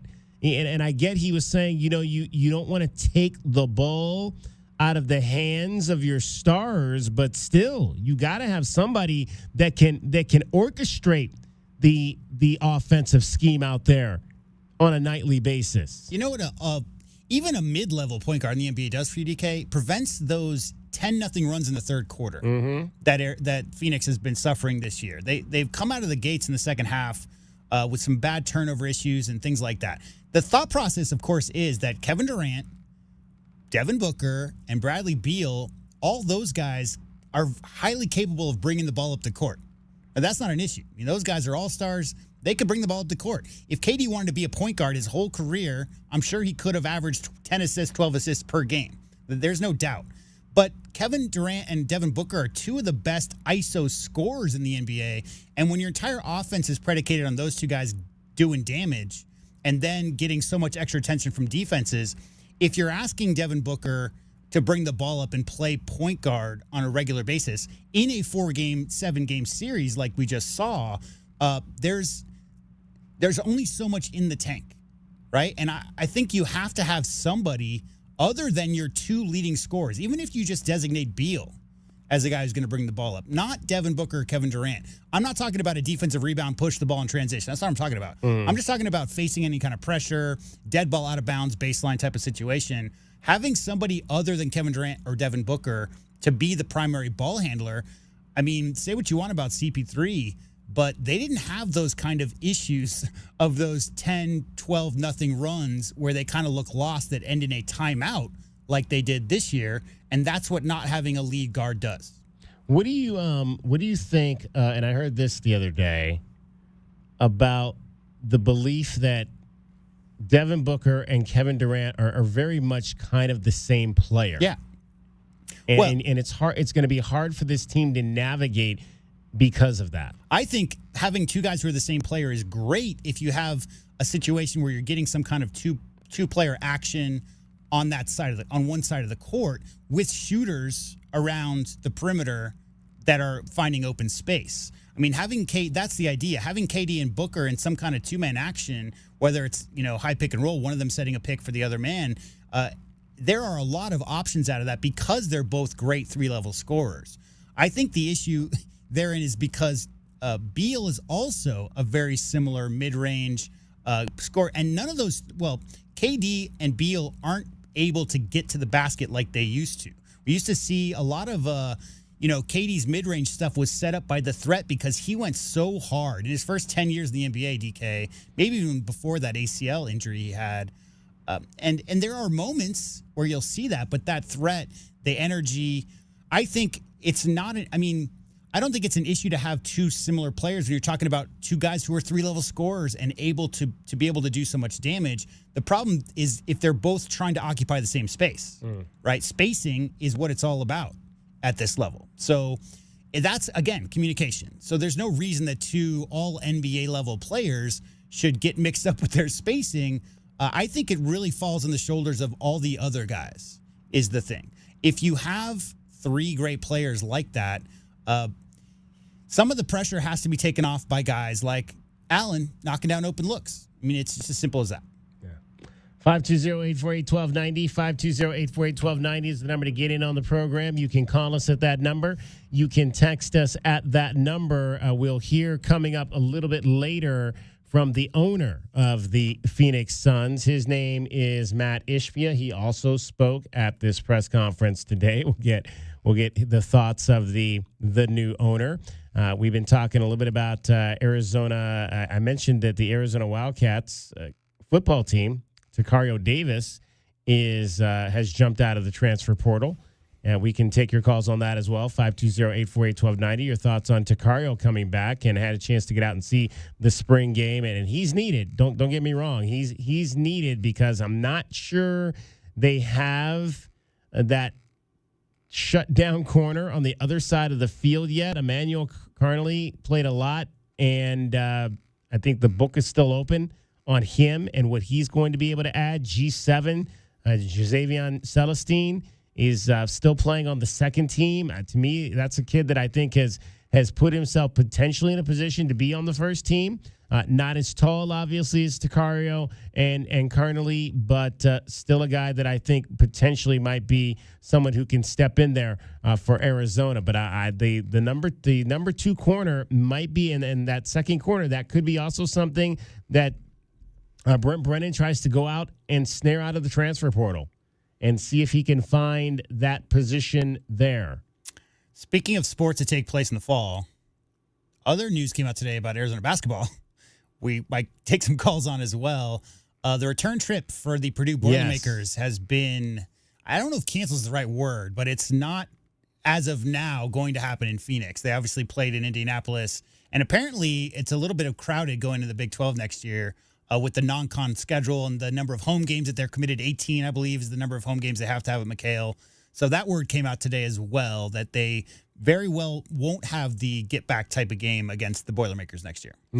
No, yeah. And so that was part of they had some scheduling things they had to shuffle last year to play that game in Las Vegas against Florida Atlantic.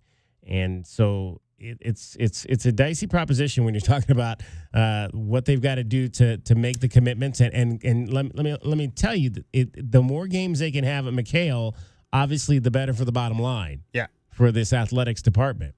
And also, speaking of the bottom line, did you see who the latest transfer to the University of Arizona men's basketball team? Jackson Francois. I did see that. Jackson Francois, the son of Desert. I was wondering if that was going to happen because obviously he was on the team at Missouri, and I had been wondering, is he going to stay at Missouri? Is he going to come here and play at Arizona? Well, Jackson Francois will now be playing basketball at the University of Arizona. So looking forward to seeing the AD's son on the floor maybe occasionally coming up this year. All right, we'll hear from the owner, Matt Ishbia, straight ahead. Cricket is getting you home every 20 minutes on the fives with your traffic and weather. From the O'Reilly Chevrolet Traffic Center, it's Wildcats Radio 1290 Traffic and weather together. Country Club near Grant Road, pedestrian struck. Country Club near Grant Road. Other collisions that are reported and clearing on Wilmot, south of Stella. Nogales Highway, south of Valencia. Southbound slowing on Nogales Highway, approaching Los Reales.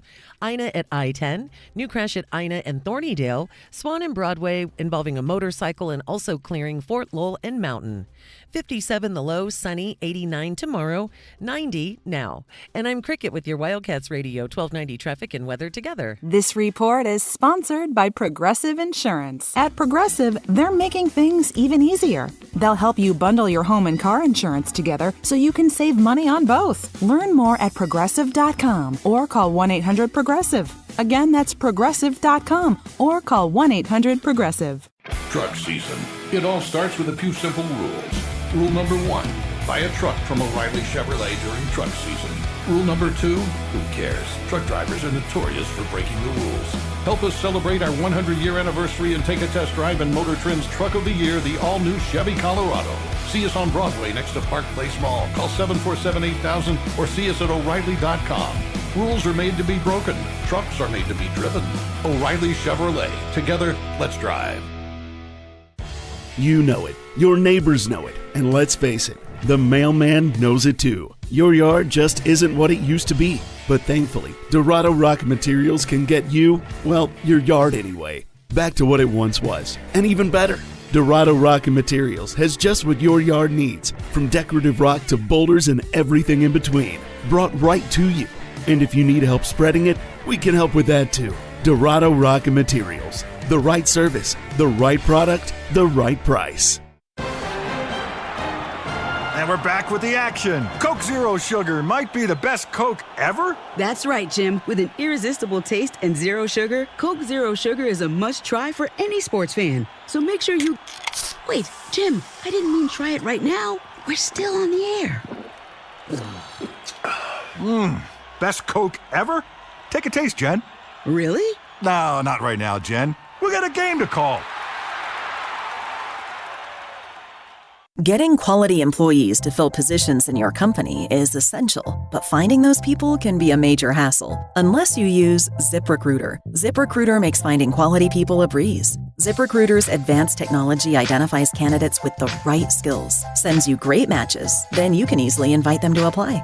4 out of 5 employers who post on ZipRecruiter get a quality candidate within the first day. See for yourself. Go to ZipRecruiter.com/free to try ZipRecruiter for free. That's ZipRecruiter.com/free. He's kind and he's funny and he's also mustachioed. He solves all your problems by the end of every episode. TV Dad. Everyone loves TV Dad.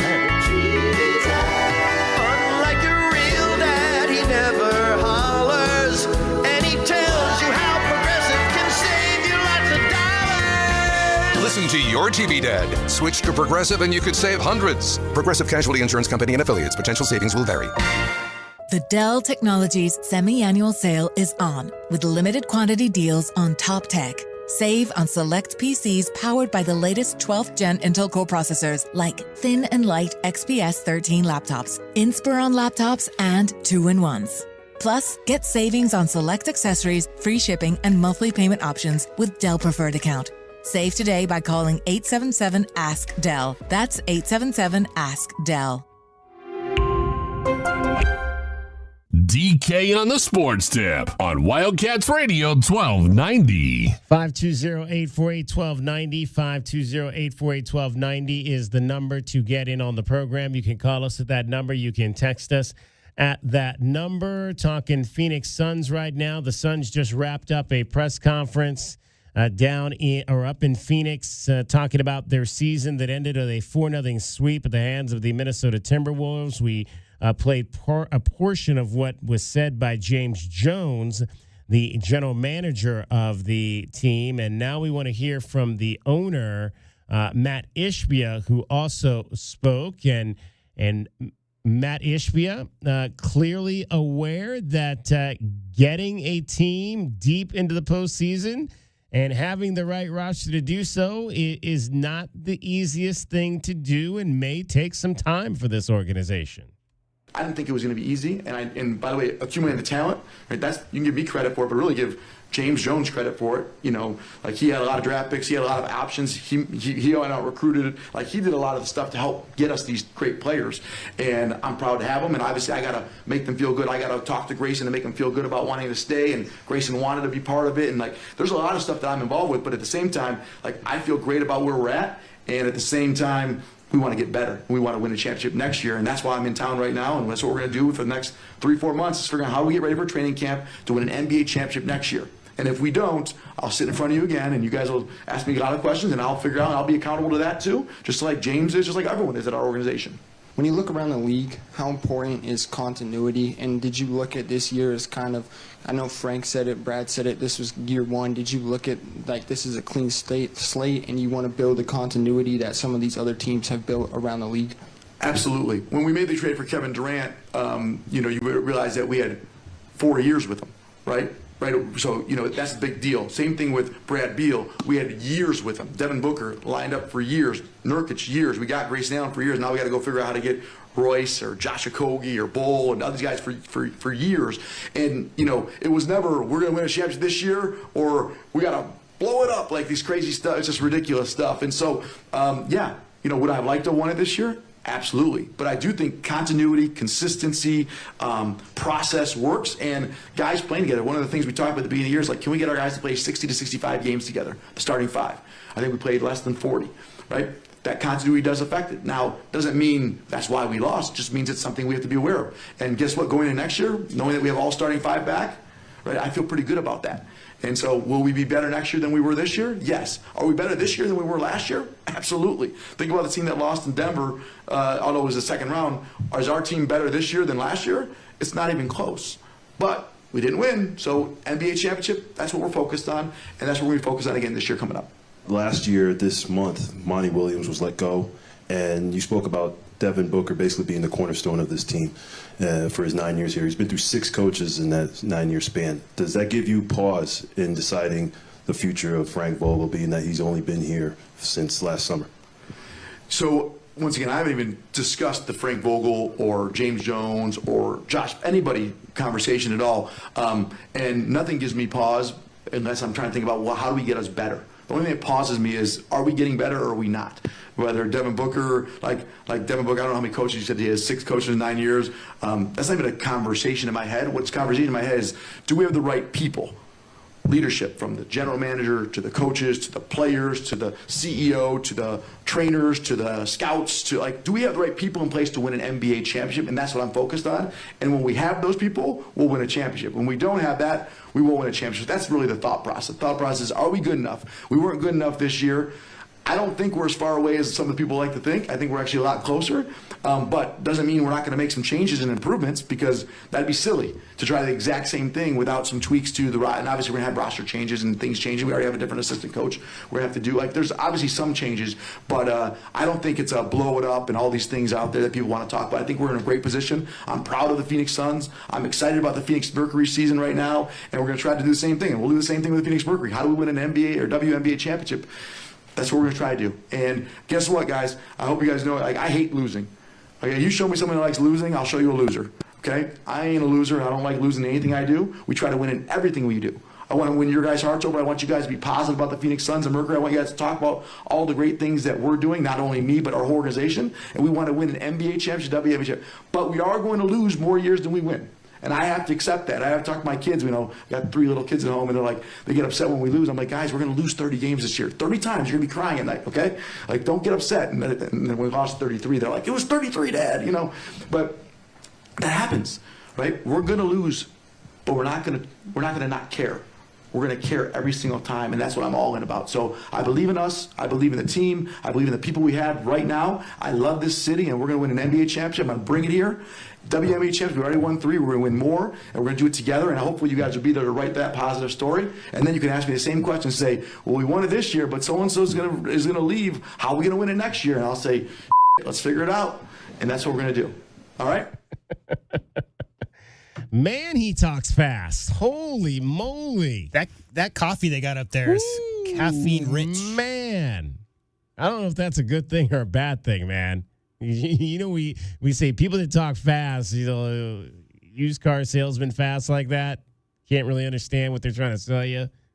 They just want you to sign on the dotted line. In general, people who talk really fast don't have much to say. And, saying that, listening to his words, there's genuine belief. That's a man who's, clearly made his $1 billion off of being super successful in his industry. I think a lot of that is things that Suns fans expected to hear. I don't think anybody was expecting any major news coming out today of coaches or general managers or players being let go or anything of that nature.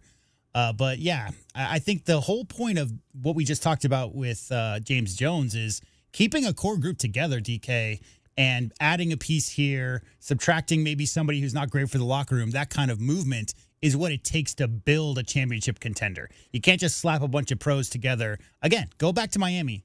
You had LeBron in the height of his, in the middle of his peak, go down to Miami with Dwayne Wade right in the middle of his peak and Chris Bosh doing his thing, and they didn't win the title. So, I think people who expectations for a Phoenix Suns title this year may have been a little far-fetched. I didn't expect them to lose in the first round. I didn't expect them to get sweep. That's just a really bad matchup with the Denver Nuggets. You got to have continuity. Continuity is so important in professional sports. You can't keep changing, and again, I've lived it as a Cleveland Browns fan. Coaches coming and going every 2 years, GMs coming and going every 2 years. You can't be a winning organization like that. You got to pick your people, and you got to stick with your people, and you got to let them go through that process. And as far as I'm concerned, as long as you've committed to this core of Devin Booker, Kevin Durant, Bradley Beal, you've committed to this core, so you've got to let this group, you made James Jones your general manager. James Jones made Frank Vogel your head coach. And I think you need to let this group have an opportunity that's longer than one season to get this right and to get this team back to the postseason. You got to make the necessary changes, to put the pieces around them. But I think you got to let this group go out and have another opportunity to do that and not continually be changing the main parts of the structure. I think the NBA is a great example league to look at for what it takes to get to the top. Because in our lifetimes, DK, I mean, all the great teams that we've watched over the years had a mountain they had to get over before they ended up being so successful, right? So, I mean, everybody knows about the Magic Larry matchups in the 80s. Michael Jordan, maybe people born in the last 25, 30 years, DK, don't know how hard those Bulls teams struggled against the Pistons. I mean, they got knocked out like 4 or 5 consecutive years, something like that, versus the Bad Boy Pistons before they finally won a single series. Yep. And that was on their way to their first title, 3 in a row, 2 years off for Jordan, 3 more in a row. The list goes on and on. One of my favorite stories is Shaq, when he first matched up with MJ when he came back out of retirement from baseball. They ended up beating the Bulls in the playoffs, the first time Jordan lost in the early rounds later in his career. The next year was the famous 72-win Bull team, and they swept Penny and Shaq of the Magic. And Shaq talks a lot about that moment and that feeling and taking that with him every day to the gym, DK, getting swept out of the playoffs, that feeling of losing, and clearly he didn't do it as a group because he shipped off to L.A. right after that. But when a group struggles to get over that hump, and then together as a unit, that cohesion of players remembering the taste in their mouth from that horrible loss the year before is what motivates. Kelvin Ifon talks a lot about what led to the 1997 championship for the U of A basketball team. It was a lot of early losses. Yeah. And that core group experienced that together. Sometimes you got to lose to learn how to win. 520-848-1290 is the number to get in on this program today. 520-848-1290. We did ask the question on Monday, our question of the day, do the Suns win an NBA Finals title with this core big three of Devin Booker, Kevin Durant, and Bradley Beal? And the majority of you don't think that's going to happen. The majority of you, as in 81% of you, said no. This three is not going to win an NBA Finals. 19% of you said give it more time. Well, we're going to give it more time. I think you got to give it more time. The question, though, remains is if these three guys together can get it done. And I voted no on that. I just don't get a feel for it. I don't get a feel that this is a nucleus of guys that's going to be able to get by, like we've talked about, the Denver Nuggets, who right now are the top team and the defending champions. You've got a bunch of up-and-coming teams. I mean, can this team, if Minnesota stays together, do you see this team beating Minnesota in a year if they're together in a year? Not as obviously as it's currently constructed, but if you get a point guard in here, maybe you can give the Timberwolves a better series than you did. And we talked about, Oklahoma City, one of the best upcoming teams in this conference. Do you think that this team beats an Oklahoma City team if they come up against them in the future? I just don't know if I see it. So that's kind of where we are right now with this Phoenix Suns. It's going to be, again, James Jones. That's his job now. He's on the clock. He's on the clock to remake this. They talked about this past season, today, and now the clock starts for roster management as we go into what this is all going to look like next season. Changing of the guard, maybe. I mean, look at the up and guys coming. I mean, Zion was the guy I talked about 5 years ago, but with his injury issues, there's a lot of other names, including Shea, including obviously everybody knows about Luka, what Ant's doing up there in Minneapolis. But if you think about the fact that Steph Curry and LeBron James are not currently playing, I mean, that's been the fixtures of the NBA Steph playoffs. Curry, LeBron James, and Kevin Durant. There you go. So those three guys, fixtures of the NBA playoffs for 20 years. And some people have termed it as a bit of a changing of the guard in that, the young players who have been learning the NBA game over the past 3 or 4 years, that are now in their 5th or so year. That's Devin Booker. I mean, Devin Booker's now in his 8th year or something like that, but he came in so young. There's some players, DK, who have learned from a lot of losses as well in the last 3 or 4 years. So it's not going to get anybody any easier, right? You can't just roll the ball out there and say we got KD, Booker, and Beal and think we're going to be better this year because everybody else is getting better too. There's a lot of talent right now. Probably the most talented I've ever seen in the NBA. I don't know if I'm ready to have the conversation on if Devin Booker is that guy. I think maybe that's a conversation we can have on another day. I just meant he's mid to late 20s. He's learned the NBA game. He's learned from the vets, and he's learned from playing against some of the greats. Oh, yeah. In the last 8 years.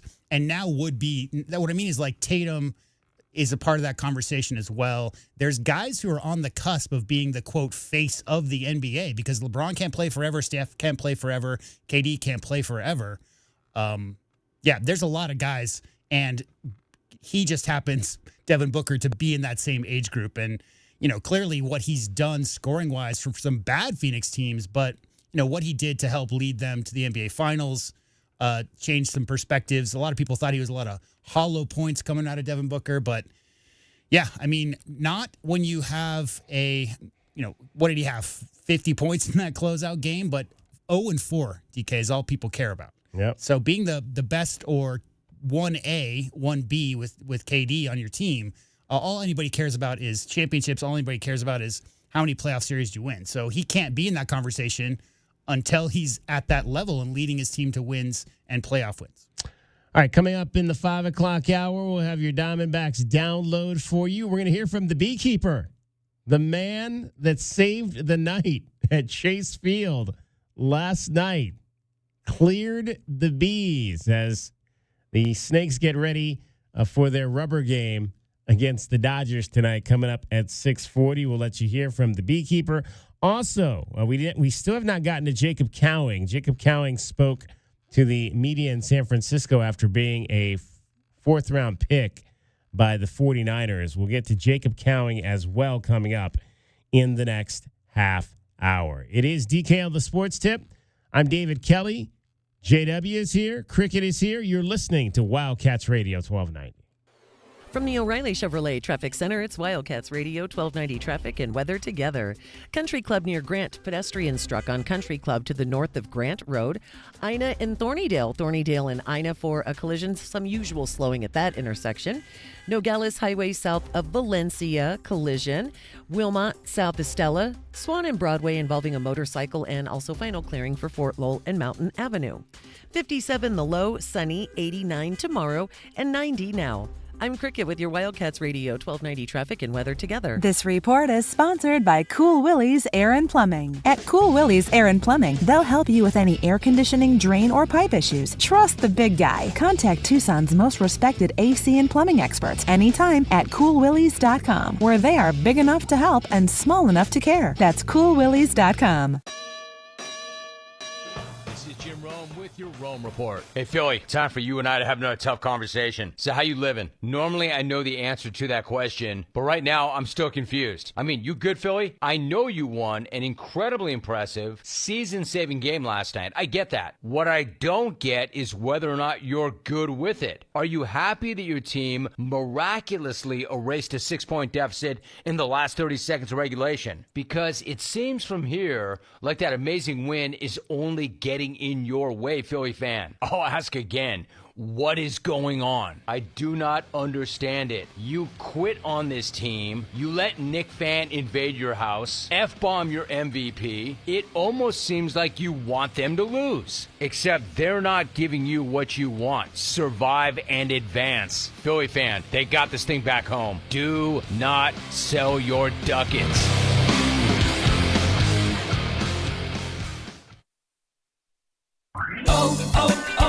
O'Reilly.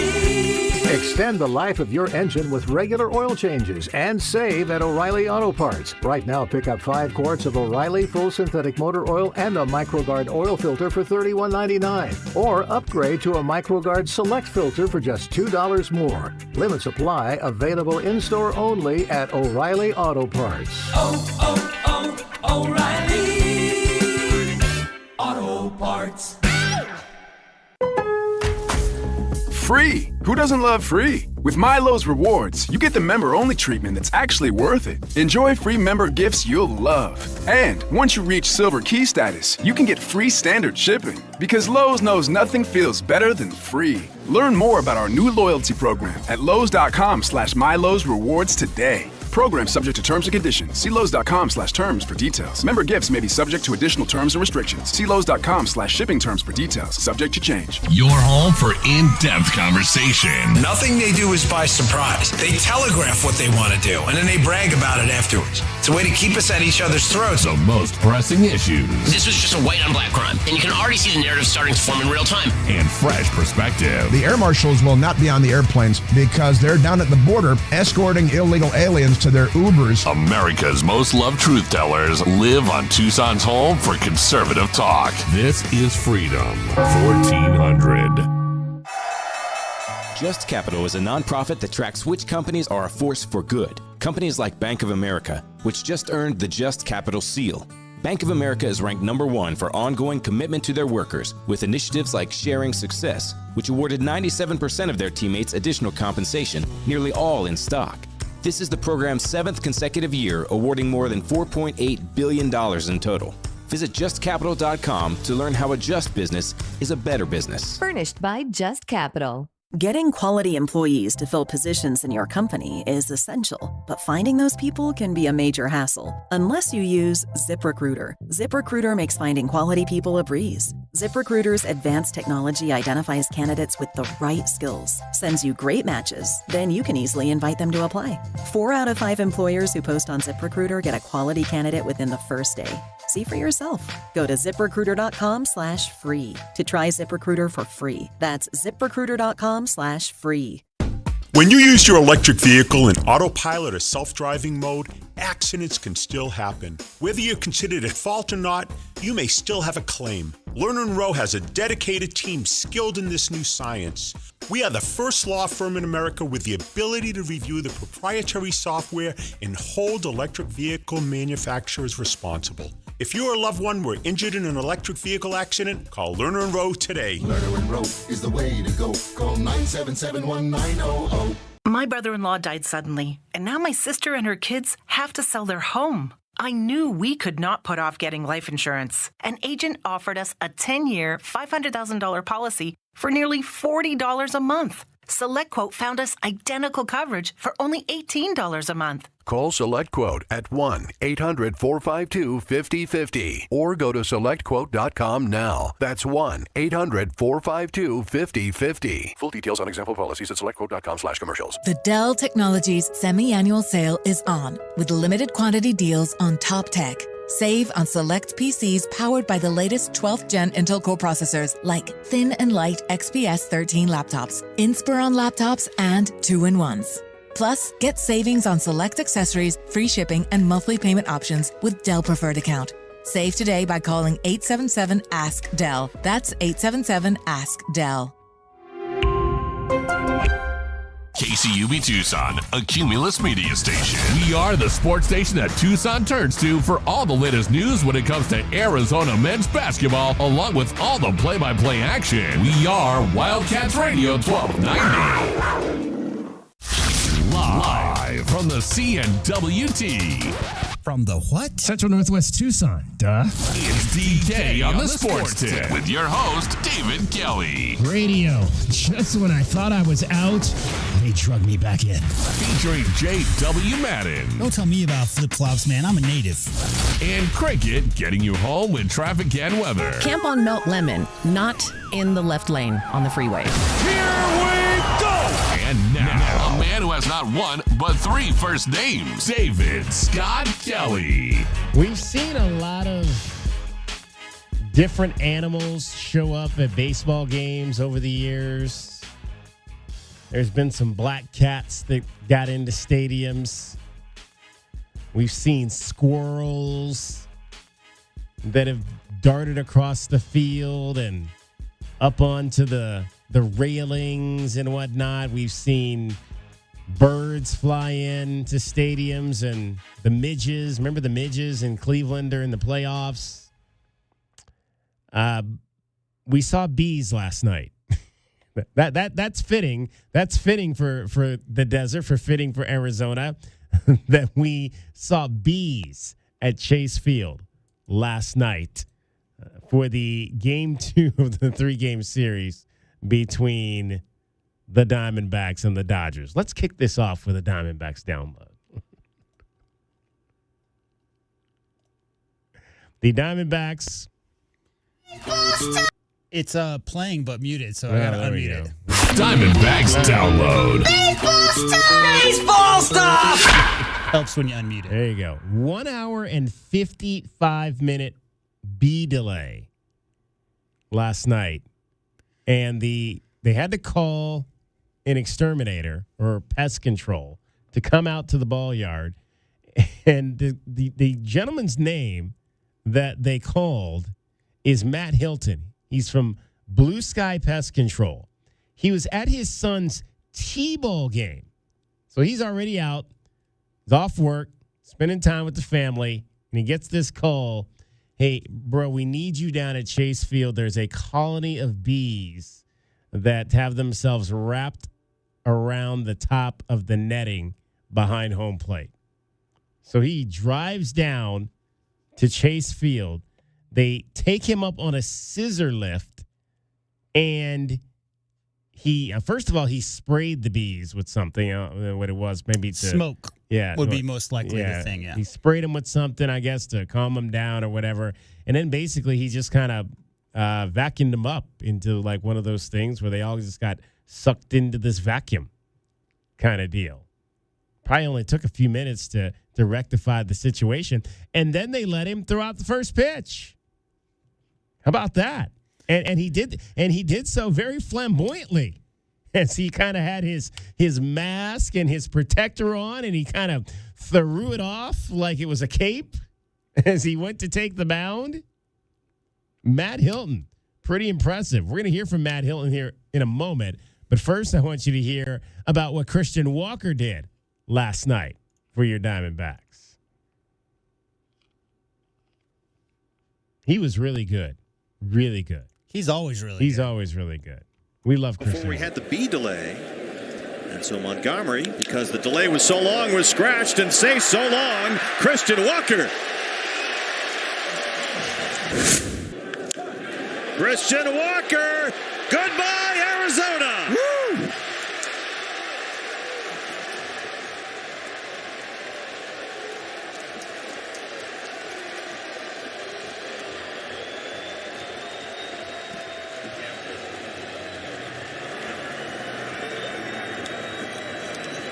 The first career walk-off home run for Christian Walker. The first career, I would have thought he'd hit a couple in his career, but not so much. Christian Walker in the 10th after the Dodgers had gotten a run in their half of the 10th with the 2-run walk-off home run, and Arizona wins it by a score of 4-3 in 10 innings. But back to the star of the night. So Christian Walker was one of the stars. It's not like hockey where we give out 3 stars, but Christian Walker would have gotten one of them. The beekeeper was the big star of the night. Matt Hilton from Blue Sky Pest Control talked about afterward how he got rid of the bees. I was just barely able to reach and got her done. Have you talked to anyone in your family yet? I've sent a few texts here and there. I know my phone has about 100 messages on it right now that I haven't had a chance to look at, but yeah, I'll be catching up after this interview on the texts. What do you think everyone's going to be saying at work now? I don't know. You're the man, probably. No. I've gotten a few texts from some of the guys just like, hey, you're on TV, and guys that didn't know I was coming out here, they're just, ready to enjoy the game. But and you got a ball now? This will be the keepsake for the night? I got an autographed ball. My mother-in-law is super into baseball, so probably going to give it to her. She's the one that can name every single player there is in the major leagues, and she was pretty stoked about it. Are you much of a baseball fan? I watch a little bit when I'm over at my in-laws because she always has the D-backs games on by default, so she kind of is my lifeline for keeping up on the season. And just, I guess, to circle back, last thing, to get that reception and that reaction from people, even as you walked in and walked onto the field, and then as you're kind of going down the scissor lift, what is all that like? It was very energetic. I mean, the energy was palpable. I'm not used to that because I don't go to a ton of games. I have been to a few games, but when it's pointed at you, it's a little more nerve-wracking. It was super cool though. Yeah, I ate it up. Not gonna lie. And Nick, can I ask one real quick? Yeah. You can look at Nick right away. So could you two-parter here? Tell me what caused those. Could you tell me what you could see? What caused those bees to be up there? Why you believe they were up there, and how dangerous was this situation for the players in that? So if you could answer both of them. Yeah. So this was what's called a bee swarm. When a colony gets large enough, a large portion of that colony will break off, and it has its own queen. And so they'll fly for a while, and then they'll land in a place, rest a little bit, look for a new colony. That's what we saw was the swarm. So the queen was in there. They had all the workers there protecting her. It's very common this time of year. This is kind of what they call swarming season. As far as how dangerous it could have gotten, they typically are pretty docile if no one messes with them. But if someone throws something or they get hit with something, maybe the net got hit, it could have turned pretty bad. Because most of the bees here are Africanized honeybees, which are nicknamed killer bees. So they're not bees to mess with. Is that for what sure. these bees were? There's a very high probability that that's what they were, because that's what most of the bees here that are not kept by beekeepers are typically Africanized honeybees. So they were in this resting spot in between finding the new place, or like the net was kind of the new place that swarm was going to? Yeah, they were in the resting spot. So they would be hanging out. They were probably hunkered down for the night, given it was 7. But come morning time, then they would have started sending out some of the worker bees to try to find a new suitable location to start building some honeycomb. They were hunkered down for the night, being that it was 7. Yeah, sun's about to go down. Those bees were just chilling. They're just chilling, just hanging out. Have you ever seen one of those? Have you ever seen a swarm in action? I've seen hundreds, if not thousands, of swarms of like that in action because I grew up near Sabino Canyon. Yeah. When I was in high school is when the whole Africanized bee thing migrated to Arizona. They estimate about 90% of all bees in Arizona are Africanized at this point, but in the late 80s, early 90s, it was a big topic of conversation.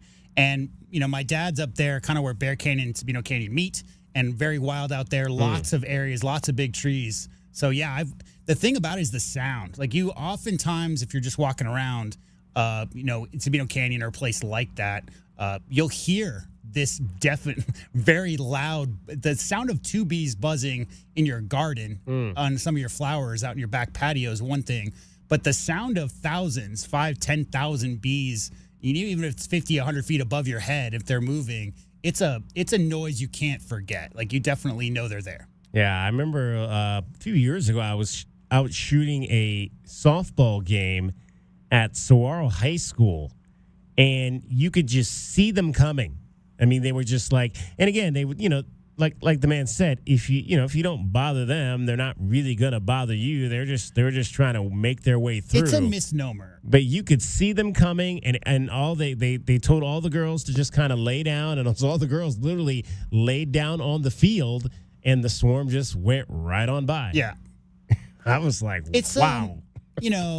There's a lot of debate. As far as I understand, there's still debate as to how all that happened, but it's not super complicated to think of why. Any standard honeybee, everybody knows if a honeybee stings you, it'll die and all of that. But they release pheromones, which will send other bees when they're in protection mode. So they're trying to protect the young. They're trying to protect their hive. If they feel a threat, they'll sting you. But not only that, but it will release pheromones to let other bees know where the threat is. They'll follow that scent trail back to you because you're the one with the stinger in you. Well, Africanized bees, I've always assumed it had something to do with honey badgers, because if you've ever seen honey badgers over there, I mean, what they do to a beehive, they have the claws and the teeth and everything, and they're impervious to the stings, don't do anything to honey badgers. And so, over however many years, so many bees have developed, the Africanized bees, what they do is they react to that pheromone so much stronger than the average honeybee. So if you get stung and you're a threat, and it's releasing that threat scent. Well, guess what? Africanized bees will send a lot more to come and deal with that threat than the standard American honeybee that we've known. So it's not, I think it's a misnomer to think, killer bees means if you see them and they see you, they're your food. That's not how this works. It's more that if they feel a threat, they're much more aggressive with dealing with those threats. Yeah. Very interesting. Very interesting. Congratulations to Matt Hilton, Blue Sky Pest Control. I mean, Jesus, what do you think that's going to do for his business? What did he say there? He's like, he hammed it up a little bit. I mean, he sure did. I mean, that was awesome. He's like, I could feel the energy in the stadium. But if you get a chance, listeners, to go and watch that video, before he even got up on the scissor lift, he was really enjoying the crowd because, again, you're talking about a crowd that had been sitting for probably about an hour and 30 minutes at that point, hour and 15 minutes delay before the beekeeper ever even had a chance to get up on the lift and deal with the swarm. If it was almost 2 hours complete delay. So I'm sure at that point the crowd was very happy to see an expert in the stadium to be able to deal with that. Well, and again, the good thing is that nobody got stung, and the Diamondbacks won the game by a score of 4-3 over the Dodgers. Now, they did have to do some adjusting. Jordan Montgomery was actually supposed to start that game, but they pulled him because of the delay and ended up with a bullpen game last night. So Jordan Montgomery will go tonight for the Diamondbacks against Yoshinobu Yamamoto, who is 2-1 with a 3.54 ERA. Jordan Montgomery will go tonight, 1-1, a 2.77 ERA. Dodgers opening as a favorite tonight at minus 140. On the money line, your over-under is 8.5 at plus 110 on your Desert Diamond Casino Sportsbook board. First pitch coming up at Chase Field, hopefully without the bees, will be 6:40. When a starter gets scratched like that because there's a 2-hour delay, that's just a routine-based thing, right? So it's like 3 hours before first pitch, you do this. 2 hours before first pitch, you do this. 1 hour before first pitch, you do this. Exactly. All of a sudden, the game gets moved back 2 hours. Your whole routine gets messed up. Exactly. That's exactly what that's about. So you want, and especially somebody like, and look, the Diamondbacks have had a number of pitching injuries already this season, so they don't want to be messing around with those types of situations, especially with somebody like Jordan Montgomery, who quickly is going to be, if the Zach Gallen thing is extended, could be your number one guy in this rotation. So you want to make sure that he is well taken care of. And in fact, just to update you on that, Torey Lovello held his press conference just a little while ago, and he said that Zach Gallen will not start on Friday, says his hamstring is fine, but they have opportunity to give him extra rest, so they will. Haven't decided when Zach Gallen will slot back into the rotation, that courtesy of Steve Gilbert, who covers the Diamondbacks for MLB.com. So no Zach Gallen on Friday. They'll push him back and give him some more time to rest that injured hamstring. 520-848-1290 is the number to get in on the program. Much more still ahead. We'll let you hear from Jacob Cowing on his being drafted in the 4th round by the San Francisco 49ers. DK on the Sports Tip. Cricket getting you home every 20 minutes on the 5s with your traffic and your weather. From the O'Reilly Chevrolet Traffic Center, it's Wildcats Radio 1290 traffic and weather together.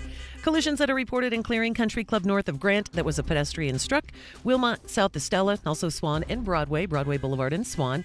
Maintenance work continuing on Orange Grove east of I-10 on eastbound Orange Grove east of I-10 through Friday.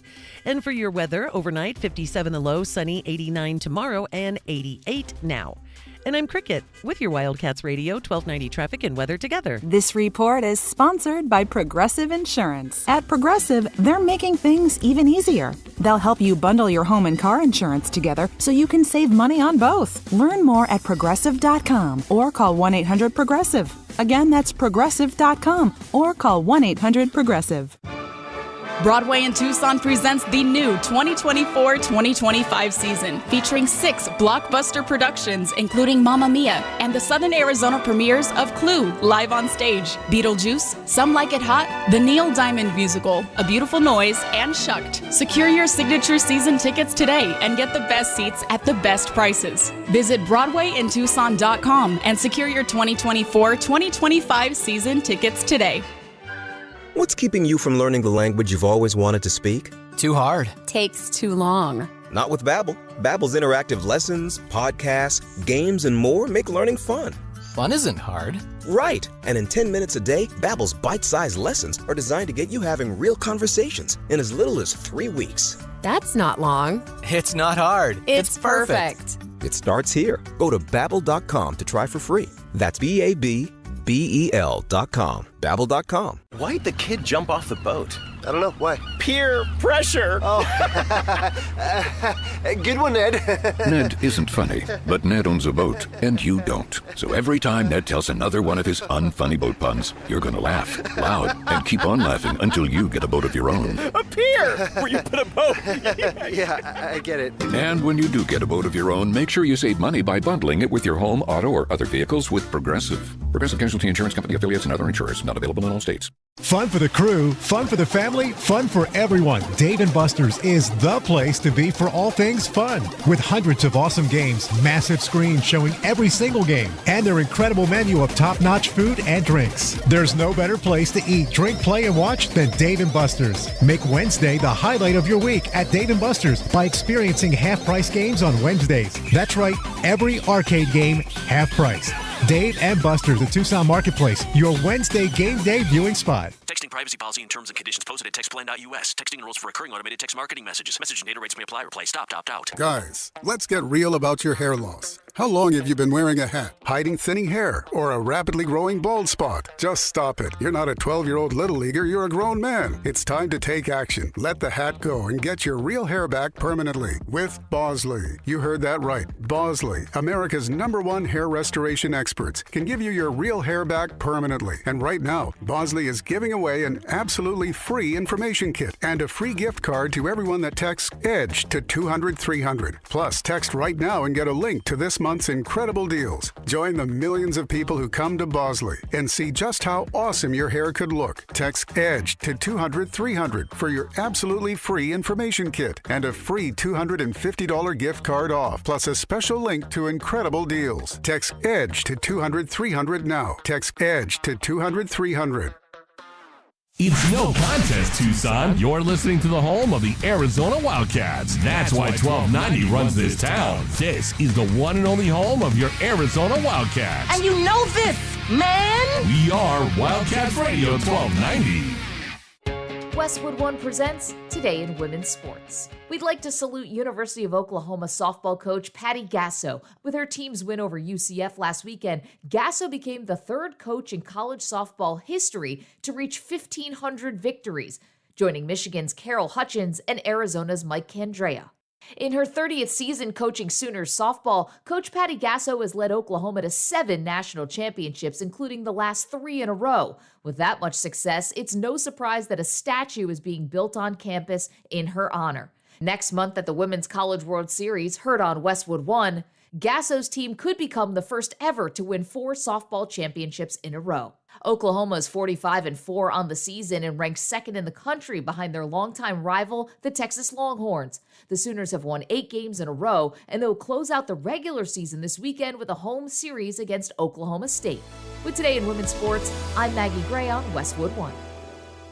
Is switching your wireless service to Total by Verizon easy? Totalmente. And you get unlimited 5G data, $25 a line for 4 lines on the unlimited plan, at an amazing price with no contracts. Should you switch to Total by Verizon? Definitely. Totalmente.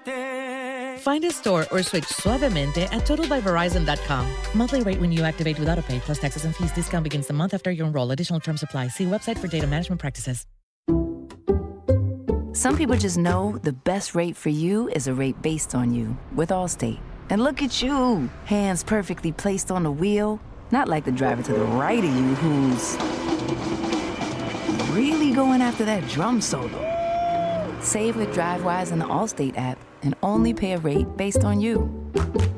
Not available in every state, subject to terms and conditions. Rating factors and savings vary, and in some states your rate could increase with high-risk driving. Allstate Fire and Casualty Insurance Company and affiliates, Northbrook, Illinois. DK on the Sports Tip on Wildcats Radio 1290. 520-848-1290 is the number to get in on the program. You can call us at that number. You can text the show at that number, and we would welcome your thoughts on everything that we've been talking about here today. Arizona baseball getting set for their series this weekend against the Stanford Cardinal. The ladies on the softball side wrapped up their regular season on Tuesday night against Grand Canyon, and it was a big night for Dakota Kennedy. Kennedy awaits the payoff pitch from Hudson. Swings and sends it deep to right center field. Gomez and five fielder back. It's at the wall, and it's gone. Her second on the night, her 10th overall, and Kennedy has once again given the Wildcats a one-run lead. Dakota Kennedy, 2-home-run night to put her in double digits for the season, and the Wildcats win it by a score of 3-2. And again, their regular season is over now. There are Pac-12 teams, because this is a bye weekend for them, there are Pac-12 teams that will play this weekend as the final seedings will be fleshed out over the weekend. Now, we were talking yesterday just about the Pac-12 softball tournament, which is going to take place at Stanford. So all 9 teams do participate in this event. The way it works is the 8-9 teams will play one game on Wednesday to complete the 8-team field. So right now, that is scheduled to be California and Arizona State. Now, Arizona State's going to be in that game regardless because they are 3-18 in conference play, and there's no way that they can finish any higher. What happened there? Than 8. Arizona State? Yeah. They've had a number of coaching changes and I just know it wasn't that long ago that they were one of the top teams. Yeah, they've won national championships in this century. So it goes to show. We talked about it on the baseball side yesterday. It's just sometimes it can be very tough to keep that stretch of winning going. I think continuity is the word of the day. That's why it's so important. That's when you look at those Arizona teams that would be going to the College World Series every year during the Mike Candrea era. I mean, it's very it's very difficult now to do that with the advent now of the transfer portal and the ability of players to move around and change teams and whatnot. I mean, we saw Charlize Palacios, who played here, beat the Wildcats over the weekend. Imagine if she was still on this team as the catcher. I mean, the Wildcats would be in a much different position than they are right now. So Arizona State's definitely going to be in that 8-9 game. Who they play still is to be determined because Utah, Oregon State, and Cal are all bunched up there between 6 and 8. So right now, Arizona is, as we mentioned, is in that 5 spot. If the season ended today, they would play Oregon in the 6:30 game. So they're going to play next Thursday.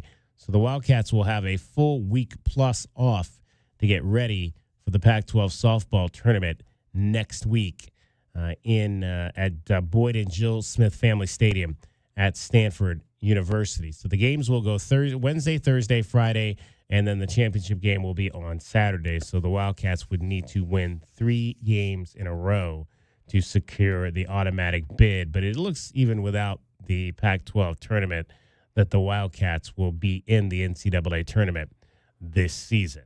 520-848-1290 if you want to get in and talk some Arizona softball before we head out of here today. How about let's jump now to the Cardinals. We hadn't really had a chance to talk much or wrap up their draft this past weekend, but it was a draft that was considerably older. They had a bunch of picks. They ended up having 12 picks in this draft.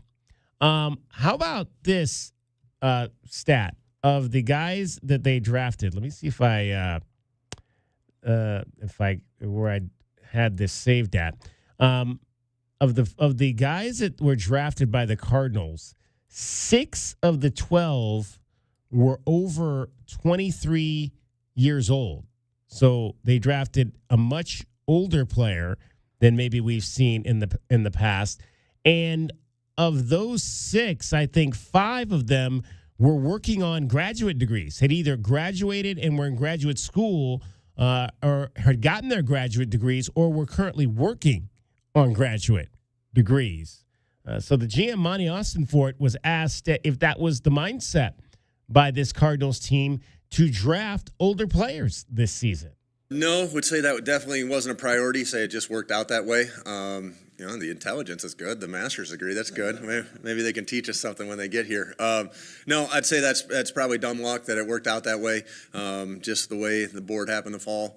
But obviously, smarter players the better. And so, yeah, we're excited to get those guys in here to work with them. Is it dumb luck, though,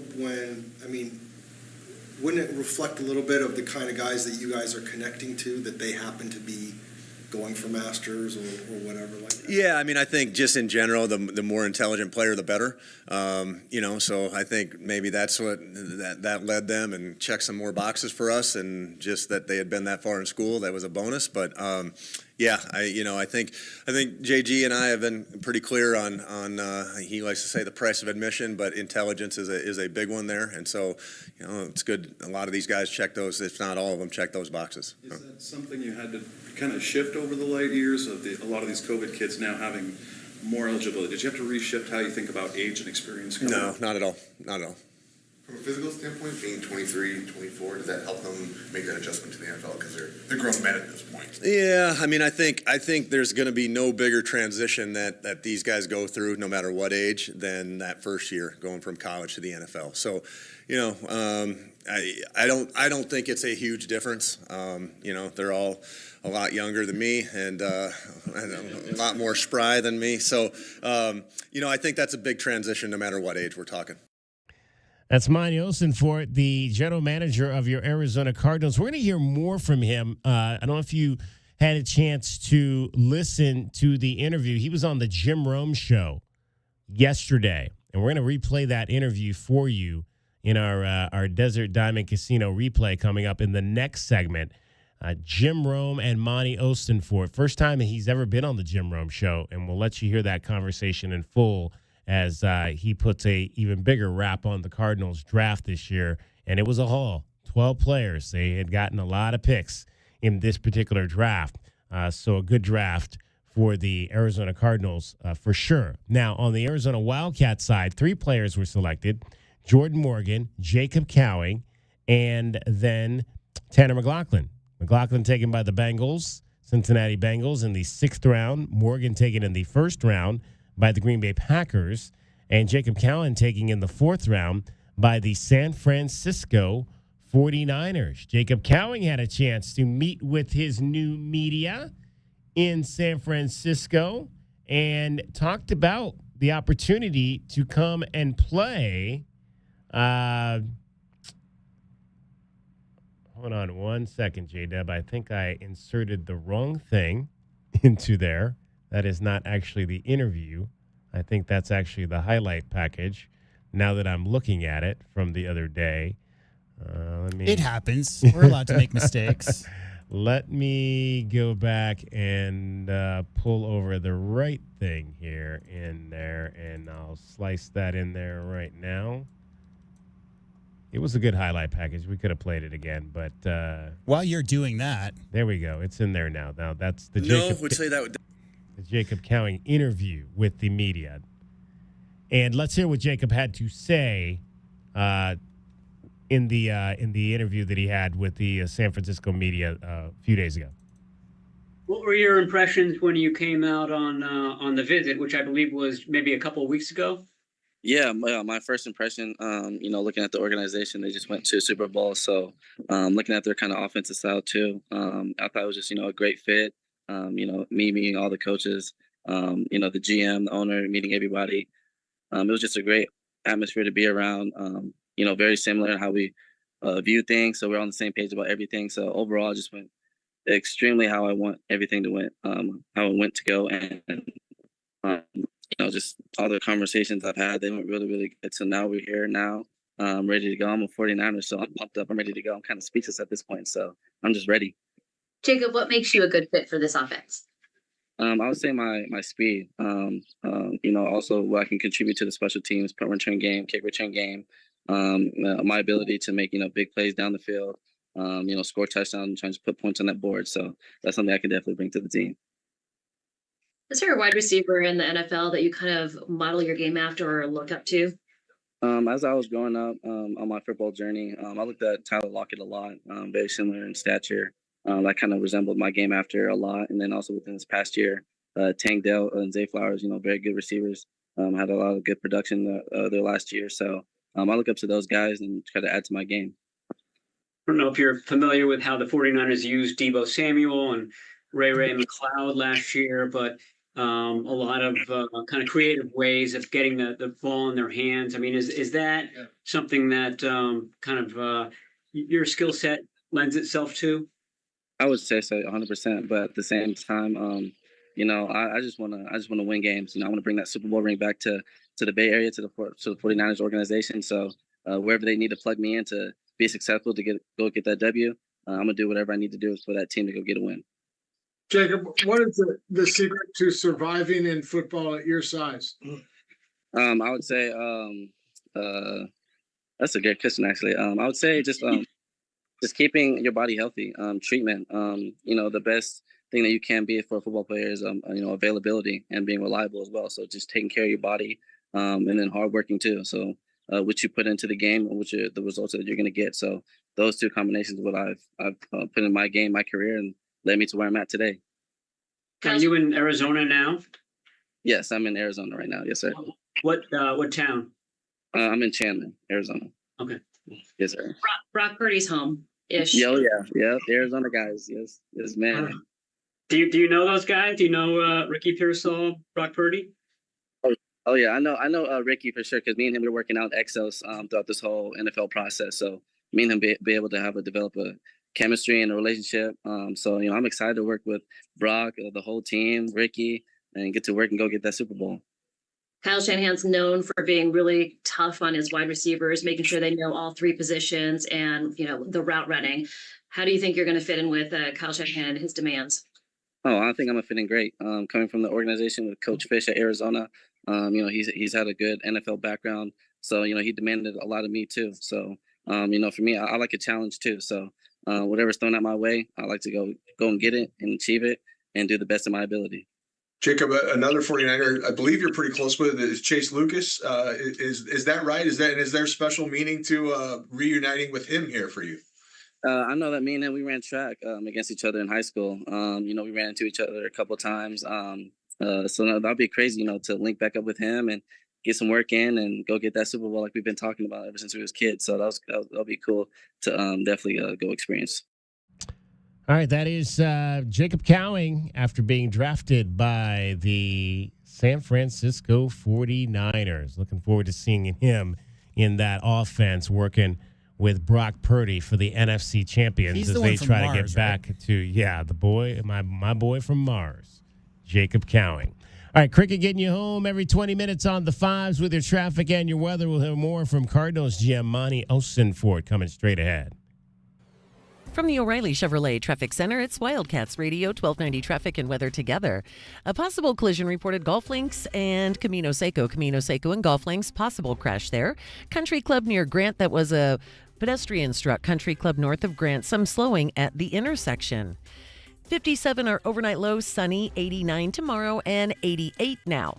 I'm Cricket with your Wildcats Radio, 1290 traffic and weather together. This report is sponsored by Progressive Insurance. Progressive can help you protect your home, auto, boat, motorcycle, ATV, and RV, and more. And if something wasn't mentioned that you had in mind, find out if it can be covered. Visit Progressive.com or call 1-800-PROGRESSIVE, because it probably can be. Over the years, Lerner Rowe has helped over 150,000 injured people recover billions of dollars for their injuries and over $1 billion in the last 5 years alone. What does that mean to you when you're looking for an attorney to handle your personal injury case? That means that Lerner Rowe is a law firm that not only has experience, but the proven results to recover money for your injuries. The insurance companies know which attorneys won't put up a fight. When you call us, we call them, and they know they have to pay. Lerner & Rowe is the way to go. Call 977-1900.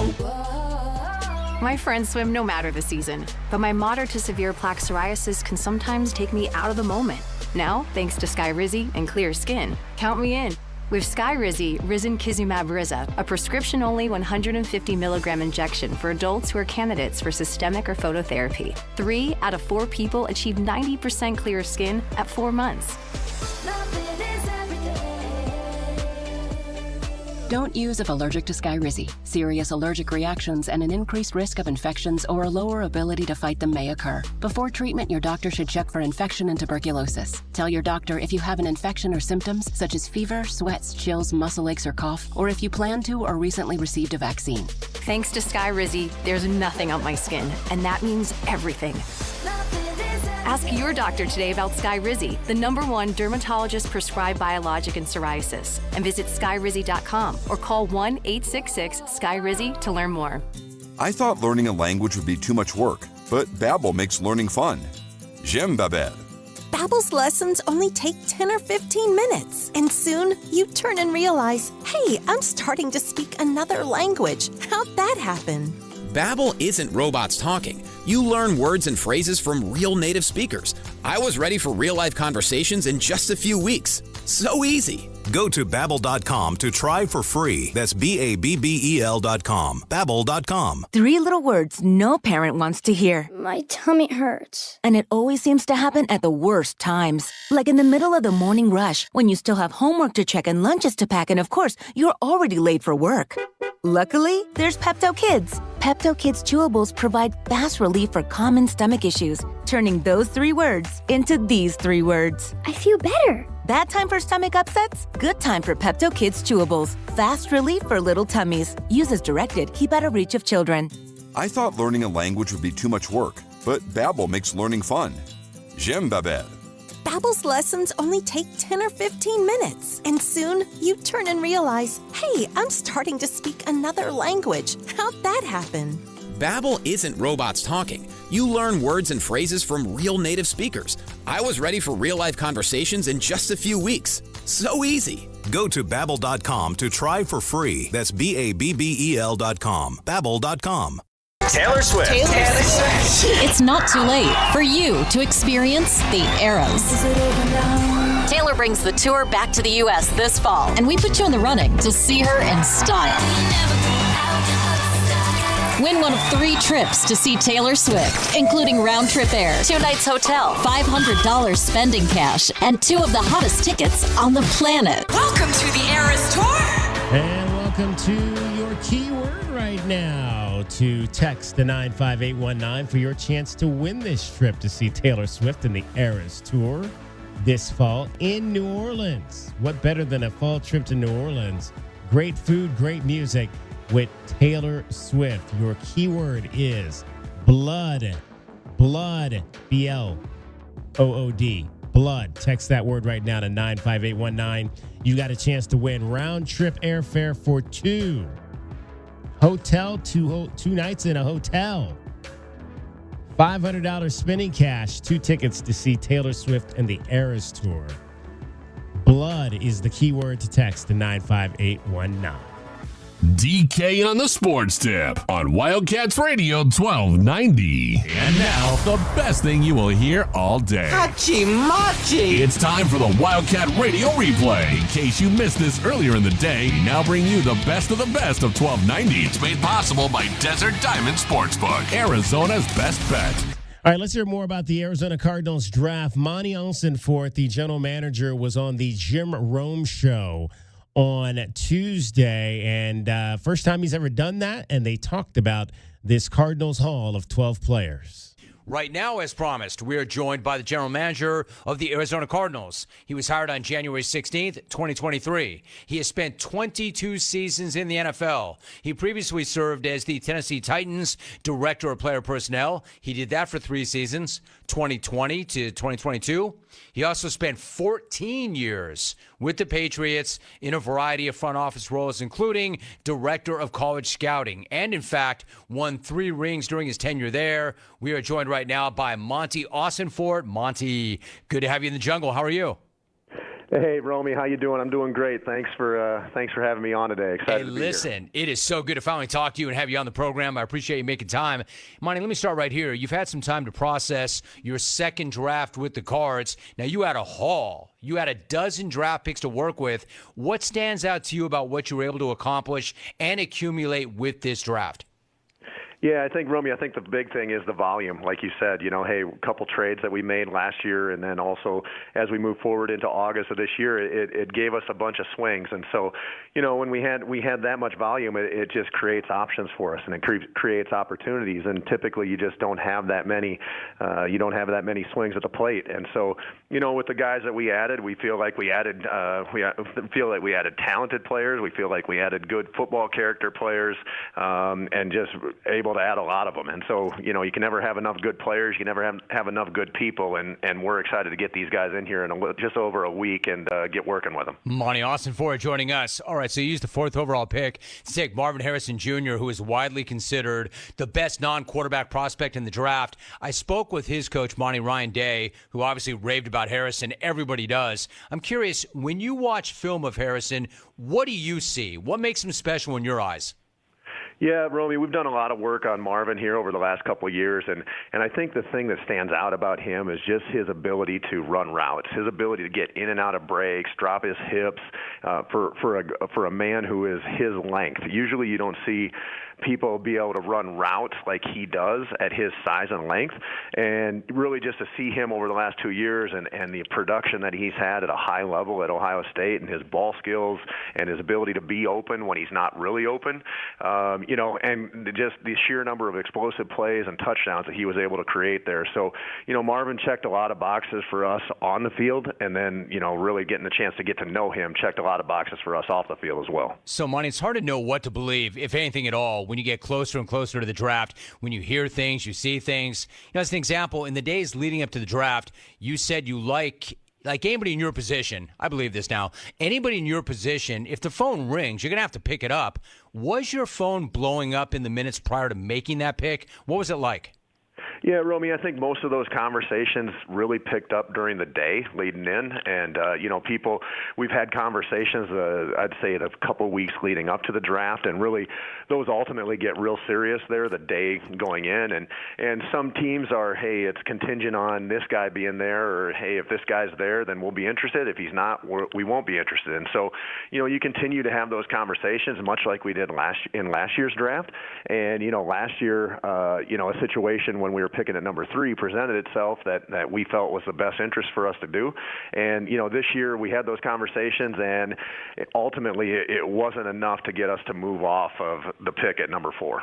So, Monty, what's it like in your experience? As you look back over your entire career, what's it like? Like, how often have you been in a situation where it wasn't in the hours or days leading up to it where these things were kicked back and forth, but rather once you were on the clock, and then all of a sudden you've got to make this really important decision? How do those decisions get made? What's the process like? How many people are involved?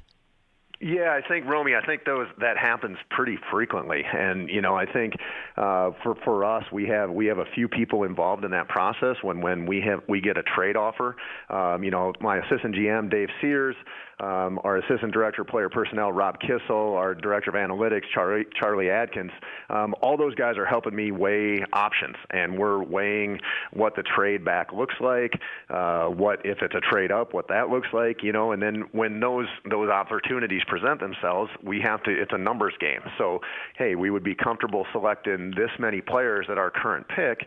If we drop back, 5, 10, 15 spots, what are the chances that that player is still going to be there, or what other players are we comfortable selecting if the wheels fall off and we start losing players that we were interested in selecting? So, that happens. That happens quite often, and really it's just being prepared and knowing who we would be comfortable selecting, and then just how far we would comfortably be ready to drop back. Yeah, see, I would imagine these things are not done in a vacuum. Like, you've been looking at that board for months and months and months and months, and you have a draft philosophy, and you know where people come out on things. But I wonder, how heated does it get? I would imagine, Monty, you don't want people telling you what they think or what you think that you want to hear, but rather what you need to know. You want people to shoot straight. How heated in the moment can those conversations get? They really don't get heated at all, Romy. I mean, I think really the way that we've done it the last 2 years, and I really like it, is the Friday before the draft. Our board is done. We have stacked the board vertically. We have stacked the board horizontally, and when we get to draft, it's just peeling those names off the board. And so once we get to draft night, we're no longer debating, hey, would you take this wide receiver or this corner, or hey, what about this guard between this tight end? Like, those discussions are done. On draft night, it's really just weighing the deals, weighing the opportunities that present themselves, and us making the call on the deal, not making the call on the player. I like it. Thanks for letting us in the draft room. Monty Austin joining us. All right, so you weren't done in the first round. You took Missouri defensive end Darius Robinson with the 27th pick. Safe to say you're not going to win in this league without a quarterback, and you're not going to win in this league without guys who can get to the quarterback. Robinson showed that he could do that in college. What else do you like about him? Yeah, I think the thing that stands out with Darius is just his versatility. I mean, pretty unique guy in that this guy's played at a high level of competition in the best conference in the nation, in the SEC. And in 2022 he was really an interior defensive lineman, and then in 2023 they asked him to drop a little bit of weight and stand up and play on the edge. And so for a man that got the size and length of Darius to be able to do that and stand up and be effective going against SEC tackles, and also show the ability to reduce inside and choke out blocks and rush from the interior, that's a unique attribute that you don't really get to see out of many people. So, we were excited to add Darius because of his versatility, because of his size, his length, his disruptiveness, and really feel that he can be effective for us on all three downs against both the run and the pass. Monty Austin joining us. So before you go, a few more things, if you don't mind. You landed one of the top running backs in the draft in the third round. You got Florida State's Trey Benson. He lit up the combine when he ran that sub-4 440. So clearly this is a guy who can run away from you. He can also run over you. What types of things do you see him doing in your offense? Yeah, really exciting for us to add Trey. Had a good career there at Florida State the last couple of years, productive back. I think the thing that stands out about Trey is he's big and he's instinctive and he's got good feet and he can grind out those tough yards inside. But the thing that does stand out about him is when he does get a crease, the guy's able to hit it and can break some long runs, which is not typical in a bigger back like that. So, the chance to add a back that we feel fits our offense and really complements a guy that we have on our roster already in James Conner, who had a phenomenal year last year for us, was one of our top offensive players. With just the ability to add Trey to complement James just really puts our running game in a good position. Yeah, clearly, Monty, you want to be on the same page with your head coach. I think you've got a really good young head coach, and his impact was very evident. I'm talking about Jonathan Gannon. His impact was evident both with you in Arizona and in Philly, where I thought Philadelphia really missed his presence last year. How much do you think Jonathan and his staff were able to change the culture of the franchise, even if it didn't translate to the level of winning that you were looking for last season? Yeah, Romy, I think the thing that stands out with that and JG and his whole staff is the way that we finished the year last year. The wins weren't there for us, and the NFL season is long, and when you start losing games and losses start piling up, and you're not in the playoff picture, it's easy for guys to have one foot out the door and be looking towards the off season. And really, our last 5 games of the year, we played our best ball of the year, and to go into Pittsburgh and go into Philadelphia, 2 playoff teams, and to get wins in really tough football environments. And then, the last week of the season, Seattle was fighting for a playoff spot and needed the win. And we played them to the wire and had a kick that just didn't go through. Otherwise, we would have won that game. I think ultimately just the way that JG and his staff had prepared the team and the competitiveness and the toughness and the, just ready to play each week. I think that is really a reflection on what JG did and the motivation and the way that he runs our program. So, it was a great way to end the season, but, now it starts all over. And now we got to find a way to build the 2024 team, and we got to build off the momentum. But ultimately, it's going to be what we do this year that defines our success. Right.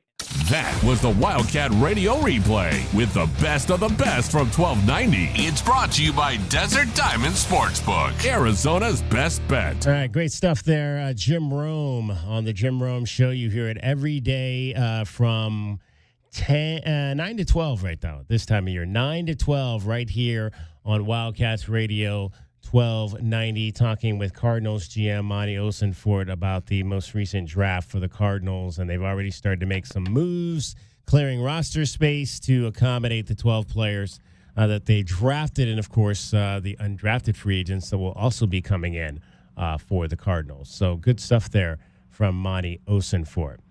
All right, don't forget, on Friday, we are going to be back at High Corbett Field to get you set for the Wildcats baseball series this weekend against the Stanford Cardinals. So join us out there from 3 to 6.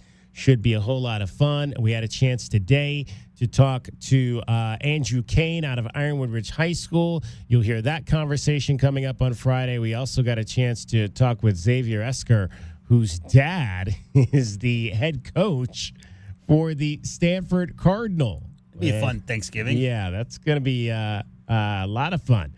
We'll hear Xavier's thoughts on going up against Pops. He's already played him once and got a win at Stanford back on April the 8th. So we'll try to get another win against Pop. It was 12-1. And I think he started, if I'm not mistaken, Xavier started in that game for Arizona and went 1 for 3 and drove in a run and had a walk in that game, playing second base. So another young middle infielder that has a bright future here with this program at Arizona. All right, that's going to wrap up our show for today. Thanks to the folks that joined us. Nick Arias from Pima Baseball. They'll play tomorrow at 2 o'clock up at West Anklam Road. Go up and support them as they take on Arizona Western. Game 1 of a best-of-3 Region 1 semifinal. I just want to say happy 5th birthday. Yeah, 5th. To one of my favorite memes of all time. Okay. Which is the one with the lady yelling at the cat. 5 years ago today, that meme was born. Really? So you just That's want only to 5 give a years shout old? out. 5 Wow. years old. Okay. Yeah, the lady yelling at the cat. Wasn't that the Housewives or something? Yeah, from it's Beverly two Hills? differences from two completely different sittings, but it was put together in the form that we all know 5 years ago today. There you go. Lady yelling it, and that meme has gone worldwide for sure. For J.W. Madden, for Cricket, my name is David Kelly. That's our time for tonight. Thank you very much for your time. We'll talk to you on Thursday. Have a great night. From the O'Reilly Chevrolet Traffic Center, it's Wildcats Radio 1290 traffic and weather together. With collisions reported in Clearing, in Oro Valley, Oracle, and McGee and Oracle.